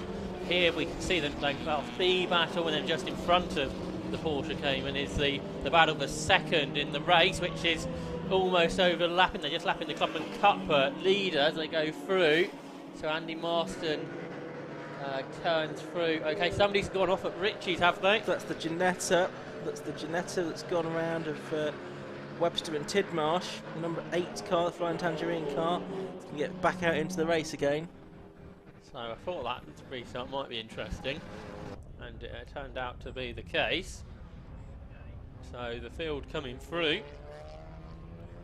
I think Andy Marston and Brett Evans held on to second, but look at the traffic they've got to deal with. This is extraordinary. Down towards Agostini. Yeah, it's still the M3 ahead, and just behind it's the Class B battle. They're 3 abreast in front. Where can Andy Marston go to gain positions? Yeah, and that's the Phil Nib car just ahead, which is a lap down, isn't it? Steve Hewson's overtaking these Class A cars, or trying to in his Cayman, but then realised he hasn't got the power, because he's trying to get away from Chris Freeman, because he's battling for a class win. Yeah, Freeman only just behind him. So they're turning their way through Hamilton now, and Oggy's the right-hander, and then up towards Williams to bring themselves onto the Bentley straight with 26 minutes of this race left to go. Here comes the RS3 down the inside into Williams. There's not really room for that, so he had to back out of it. Almost brings Steve Hewson back into it as well, who's a lap behind, but in the Class B car. But that's held him up, so the Gulf of Chris Freeman's got the run down towards the S's here. So can the Gulf, our cameraman trying to pick the cars out. Let's see if we can work out how that all was paid off. In the background, it's still the Porsche Cayman ahead in Class B. It is for the moment, yes, ahead of Chris Freeman, just behind those two cars disputing second place on the road as well. And as they're sort of getting slower cars between them now, as well as they come up towards the end of this lap. And there's the 27 car of Beach and Grice. There's the 13 car of Hewson and Fazy, and then 14 right behind is Chris Freeman in the Gulf. This is the battle for the Class B victory with 25 minutes, so probably about 12 laps to go, something like that. Through they come, up towards Ritchie's. The Porsche Cayman's got a good straight line, so he's able to fend off the Gulf. Wasn't such a good race up to the RS3. Will Beach and Mark Grice lost about a second and a half to Andy Marston and Brett Evans, who dealt with the traffic the best. And they lost 7 seconds or 9 seconds to the race leader Carl Swift and Rob Baker. It's Rob Baker out there at the moment, and that's because he had a completely clear track ahead of him at the restart. There's 1.5 seconds in it in the Clubman Cup. Michael Downey to the Maudsley and Mead Sirocco, so that's also on. Very much so. Yep, so that's a good little scrap as well. And there is a big gap between the Class C leaders. That's about a lap and a half, or a lap and a bit, between Oswick and Asano in Class C lead, and Baptiste and Hartland in second in that class. So the leaders working lap 68. Oh, and the Porsche Cayman's had a huge slide, and off the road goes Steve Hewson's Porsche, and Christopher Freeman goes through into the lead of Class B. The Area Motorsport Gulf then ahead. That was a mistake from either Steve Hewson or Matt Fazy, whoever's in the car now at Hamilton. The car got very sideways, went across the grass. Didn't lose huge amounts of time considering the moment, but it has lost that position importantly. Lost the lead of Class B, and Chris Freeman takes the lead for now. Yeah, an error there under pressure. He's not lost too much time, only a couple of seconds, so there is still a chance for him to come back at Chris Freeman. Freeman now in control. He'll try and get his head down and pull out a bit of a gap. Third place car in that class is Luke Handy, but I think he's now a long way adrift within Class B, so he's not really going to enter into the equation, I don't think. No, he got caught. He got caught on the other side of the safety car. May have done, yeah. So there's Freeman, our Class B leader, up on 3 wheels through Freeman. There's some black smoke pouring forth from the back of the Porsche briefly as well. Just a turbo. Yeah, I think so. Here they come into Ritchie's. First time one of the Gulfs has got ahead in the whole race, I think, or certainly since very early in the race. But it's not over yet. Certainly not. Gap between them at the beginning of the lap was just over a second, 1.08 seconds between the two Class B leaders. Leader first to second overall is now 28.74 seconds between Rob Baker and the Andy Marston and Brett Evans BMW, which is on screen now. 1.7 seconds the gap in Clubman Cup between Michael Downey and Maudsley and Mead. And they're both in Class B cars as well, aren't they? But that's for the Clubman Cup for older machinery across all the classes. There's Andy Marston, still second. As you said, that gap back to the RS3 Audi. 2.5 seconds now, isn't it, between the two of them? That was all made on that first lap from the restart. That's right. That Audi R3 is a very spectacular looking car.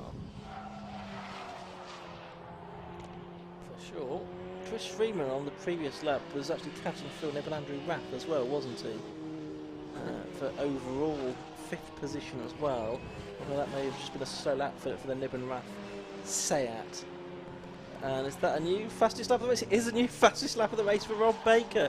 a 2:03.65 he is now done after 239 minutes of racing. New fastest lap of the race for Rob Baker.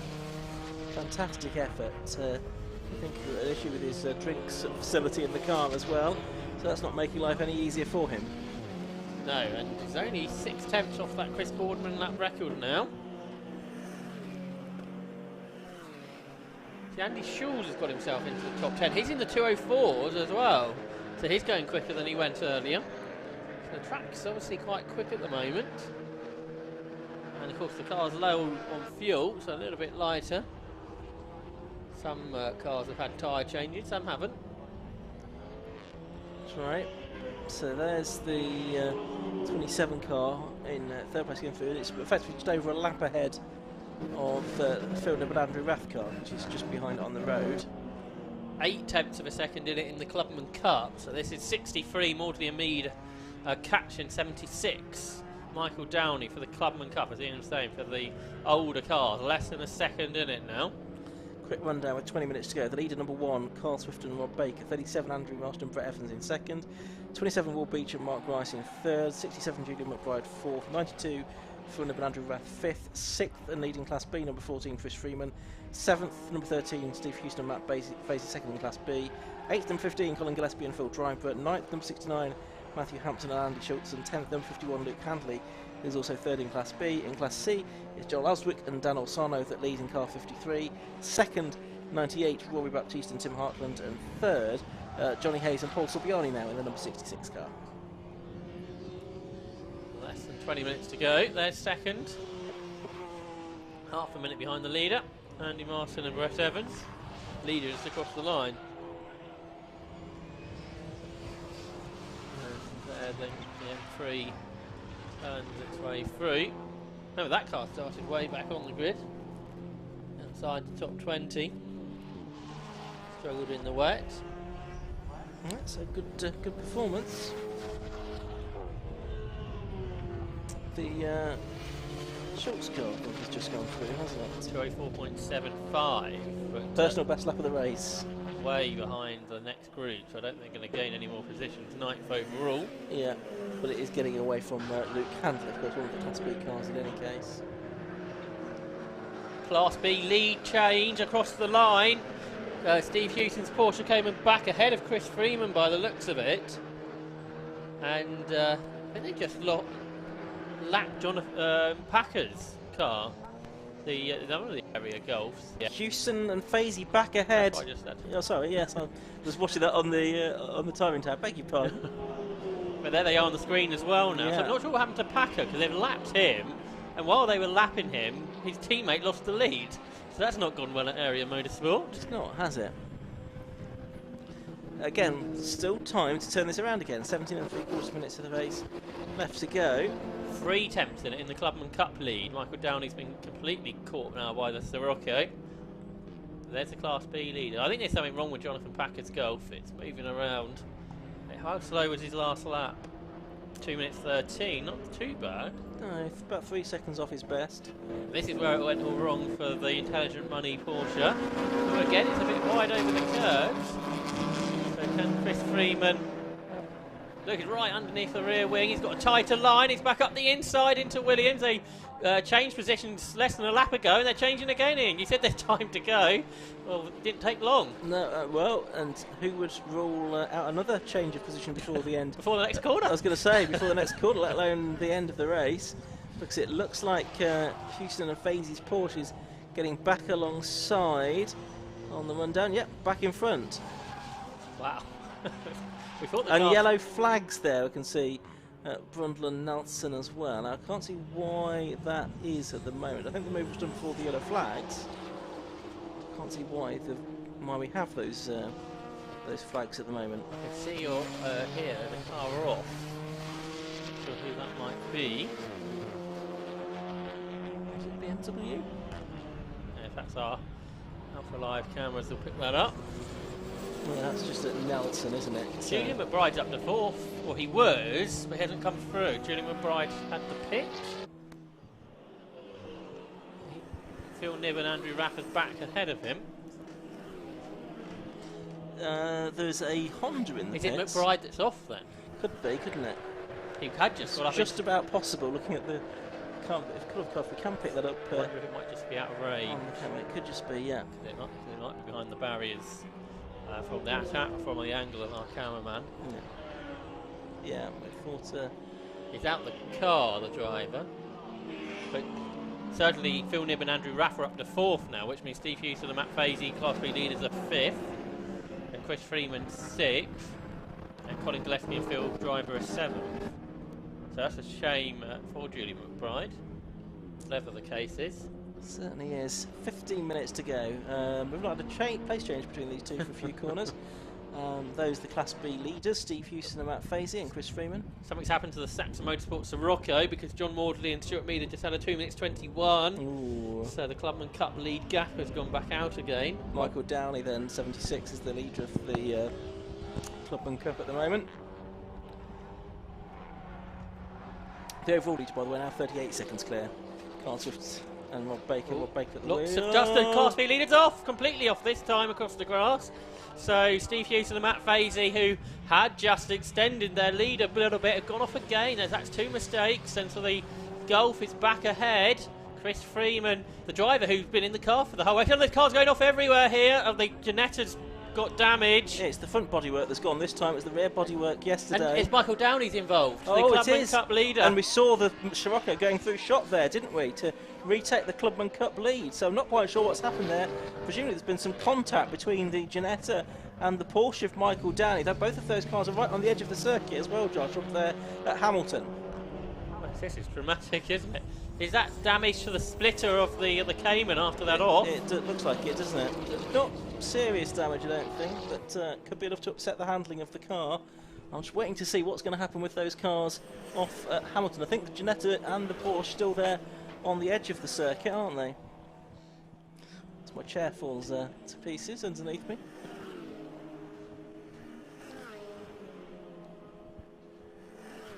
So 13 minutes and 40 seconds left to go. There is Michael Downey out of his number 76 car that was leading the Clubman Cup.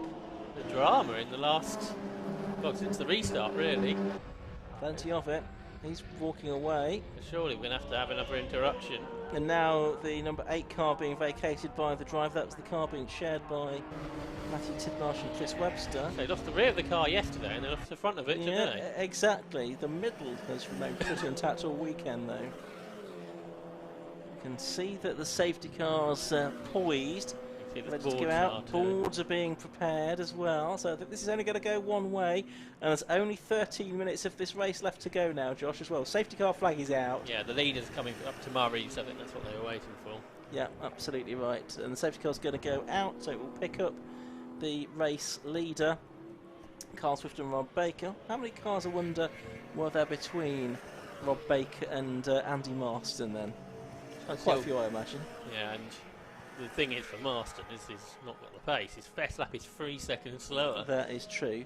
And also, you have to question how many laps we'll get, if any, after this safety cars. 1. You know. If we do, it's going to be a mad dash in Class B again. It is. Ooh, and I don't know what happened to the pit lane, but there's debris everywhere down this end. Yeah, that I think came off the Holden Commodore when that went back out. Well, I think a car just, the McGann that just went out the pits has just gone through it. Yeah, the 2 Class B leaders are together, so much like the previous restart, assuming we get one with 2 cars to pick up, is going to be quite interesting.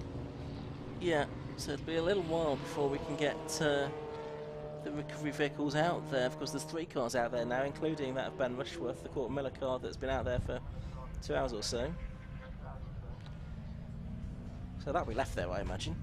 But they'll do need to clear up the Janetta and the Porsche of Michael Downey. I wonder if they're doing anything with the potentially it's the Julie McBride M3 that continues to tumble down the time. The driver's having a chat now. Yeah. I think hand gestures are involved, but we can't see them. Can't see the hands. So it's going to move some of the contenders up in Class B a bit. It will. Particularly John Maudley and Stuart Mead, but that's the Clubman Cup lead yes. for them. Have they got any possible threat now for anybody else? I don't think they have. It's the Holden, which is the question, but I think they are. That's a lap or so down, isn't it? so it should be all right. So safety car order here at Snetterton into the last 11 minutes of this race, the last 11 minutes of this 750 Motor Club race meeting. So, we've been doing this race for so long, I'd almost forgotten we'd had 8 previous sprint races today. We've had some good action during the course of this weekend, and 750 Motor Club rescue vehicle going out as well now to help with the situation, no doubt. We're back here again in October, aren't we, at 750 Motor Club, for some championship finals. Scary to think about that, yeah. I know, but it's not far away, Josh. 2.5 months is all that it is until that. That is on, so championship final is not too far away. So the Club Enduro Championships, we're only getting sort of halfway. Yeah, this is round 4 of 8, yes. Isn't it? Yeah. So where are the remaining rounds, Josh? Or 4 of 7, if I can count. Yes. So we've got Silverstone in August, Anglesey in September, and Oulton Park in October. So first time we've been to Anglesey with Club Enduro for a little while. yeah, that's right. I think they had the 3-hour race in the past, haven't they? So They have. if we get a big win at Anglesey, that would be great for that venue to have such a race. That's right. Right. What's going on now? Okay, yellow flag, safety car flags are going in, and the checkered flag is being prepared now, I can see. So I think they have decided that there's no time to get these cars cleared and the race back underway. So it's going to be the checkered flag, I think, next time round. The safety car at the moment is leading them around out of Nelson towards the bomb hole. And our pit lane marshals are now having to change jobs, which Yes. they weren't expecting, to get the gates sorted up there on the approach to Tyrrell's. Yeah, that's right. Next we'll have cars coming in at the back of Palmer's and into Park Fermé. So hopefully our cameraman and Kieran McGinley are also about to head around there as well. This is ruining John Elsie's finish of the race shot. I can see that he was planning He's that. been planning that all weekend, and it's come to this. But never mind. The other chances. I think we've got everybody in shot in one here. Good, right. So safety car is coming up to the line. Checkered flag is being made ready. And it is going to be a win in round 4 of the TEGIWA Club Enduro Championship of 2022 for Rob Baker and Carl Swift. A really excellent drive it was then by Rob Baker, particularly in the second half of the race. Many congratulations to the Area Motorsports SEAT team. Second place is going to go across the line now to Andy Marston and Brett Evans in the number 37 BMW M3. Third place should go the way of number 27 Will Beach and Mark Rice. Yes, it does. And then Class B victory goes to Chris Freeman, number 14. So he takes the checkered flag to win Class B after a frenetic final part of the race, the battle with Steve Hewson and Matt Fazy. So they take second in Class B. And third in Class B, I think, is Luke Handley. And just having taken the Class C victory now is the number 53 car. Back into the top 20 they've gone right at the end of the race. Joel Oswick and Dan Olsano in their BMW 3 Series. So that's number 53 taking the Class B win from Rory Baptiste and Tim Hartland in the 330. And Johnny Hayes and Paul Subiani in the BMW as well. So BMW to the 4 in Class C. And Clubman Cup honours, they have gone the way of John Maudsley and Stuart Mead in the VW Scirocco, finishing 15th overall in the end, and also well up in Class B as well. So a bit of a shame that the race finished that way, Josh, but we had some excitement, didn't we, in the final stages? Yeah, that Class B battle was fantastic to watch, and really that gap between those two, no, it was more than sort of 10 seconds at any point in the race, was it? There was a real battle that lasted to the whole distance in Class B. Class A, Cole Swift and Rob Baker dominated that really, and Class C was dominated too, with Joel Oswick and Dan Olsano. And the incumbent car, that was getting the car to the end. John Maudsley and Stuart Mead doing that job successfully, and of course only taking the class lead near the end when Michael Downey had his off. That's right. So you can see our Victor has been shepherded into Park Fermé. Most of the rest of the cars, I think, are going to be sent elsewhere.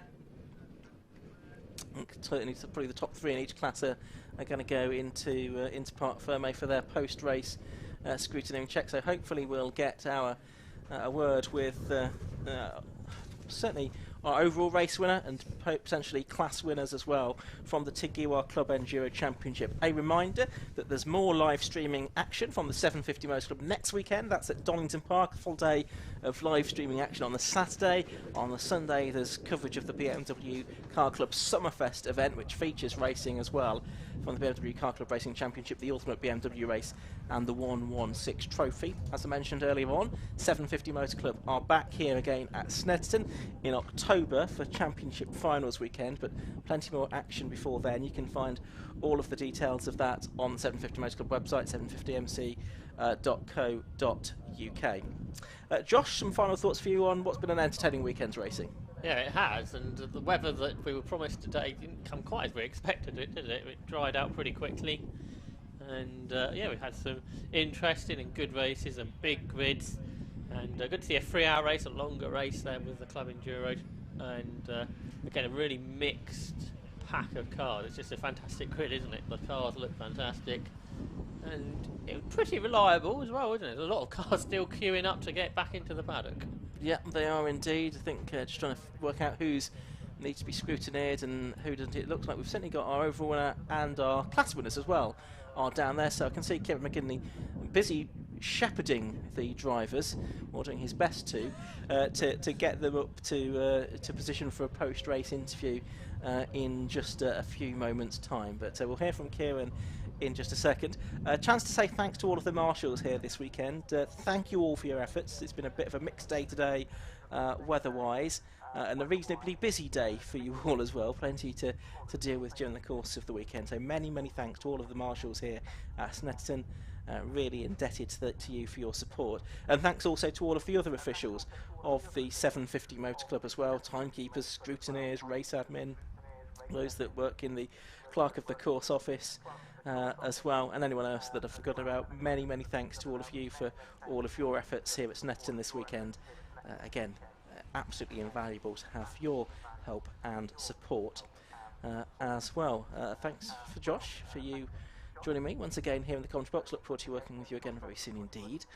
And well, thanks to the team at Alpha Live as well, who've produced the coverage for you this weekend. It's been a busy and slightly stressful weekend at times for Luke Austin across there in the production office, but hope you've enjoyed the coverage that we've brought to you during the course of this weekend. So we'll just wait for a few more moments to head downstairs. I think Kieran McGinley has finally managed to get at least some of the drivers to walk with him towards the camera position. They'll probably leave again by the time he's... Yeah, exactly, but just do hold on to them while you can.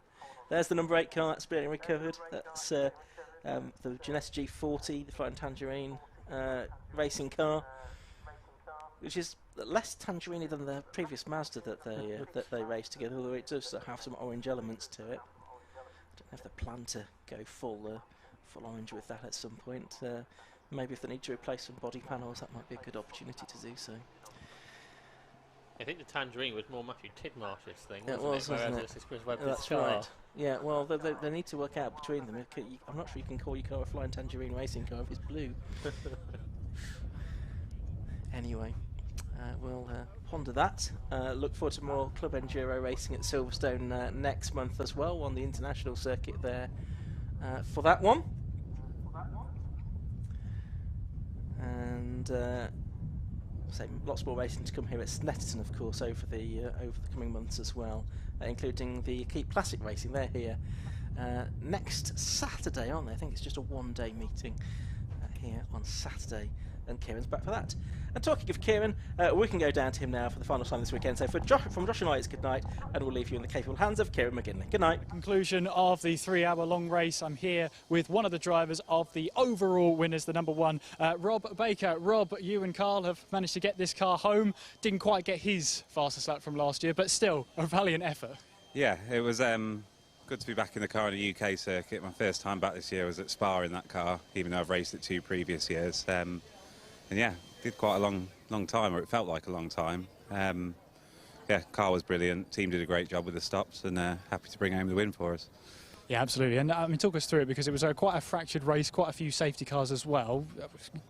Keeping cool under pressure, was that an issue? No, we were fine with that, but it was very hard to work out because of obviously double pit stops this time rather than just a single pit stop. So we knew when we had done ours where we were, but we didn't know whether other people had took 2 or 1, because obviously we were focusing ourselves to start with. So it was only really the last sort of 30 minutes we kind of knew the gap. And yeah, from there managed to do a few fastest laps, I think, and then kind of cruised to the end. Yeah, perfect. And yeah, all a good recipe for the day then? Yeah, really good recipe. Yeah, I was yeah, extremely pleased, and it was a bit warm, but not as hot as last year. Last year was ridiculous. So yeah, really pleased for the team. Sponsors YGHP who get us here, and yeah, on to Silverstone.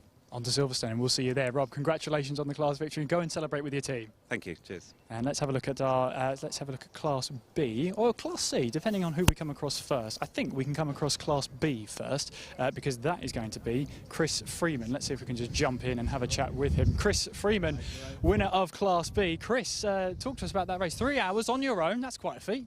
Yeah, it was good. Yeah, really enjoyed it. I'm from a karting background, so I'm used to endurance racing. So no, just no problems at all. It was good, and I just had a real good old scrap then with, you know, the Porsche at the end. It was just crazy. It was an eventful race. Talk about eventful, especially in that last sort of half an hour. The class lead B changed lap after lap. Yeah. He's got so much pace in the straight line. Round the corners, I've probably got a bit more grip, a bit more pace, and can catch him up. Then down the straights, he'd overtake me. Then I'd get him back. Then the safety car spoilt it really, because it would have been a real good old scrap till the end. That was a shame really, but no, really good. It's a shame, but it's a win for you. How does that feel? Yeah, brilliant. It's the first win I've actually got properly on track without somebody breaking down and all that lot. So the car was reliable. Area Motorsport prepped the car. Absolutely brilliant.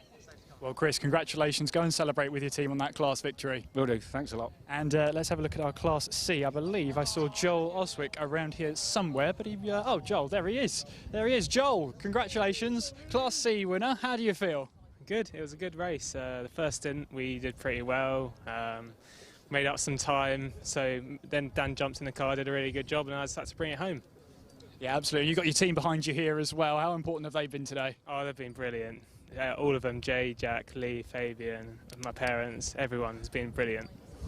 And all those safety cars, quite a fractured race in the end. How did that change up strategy?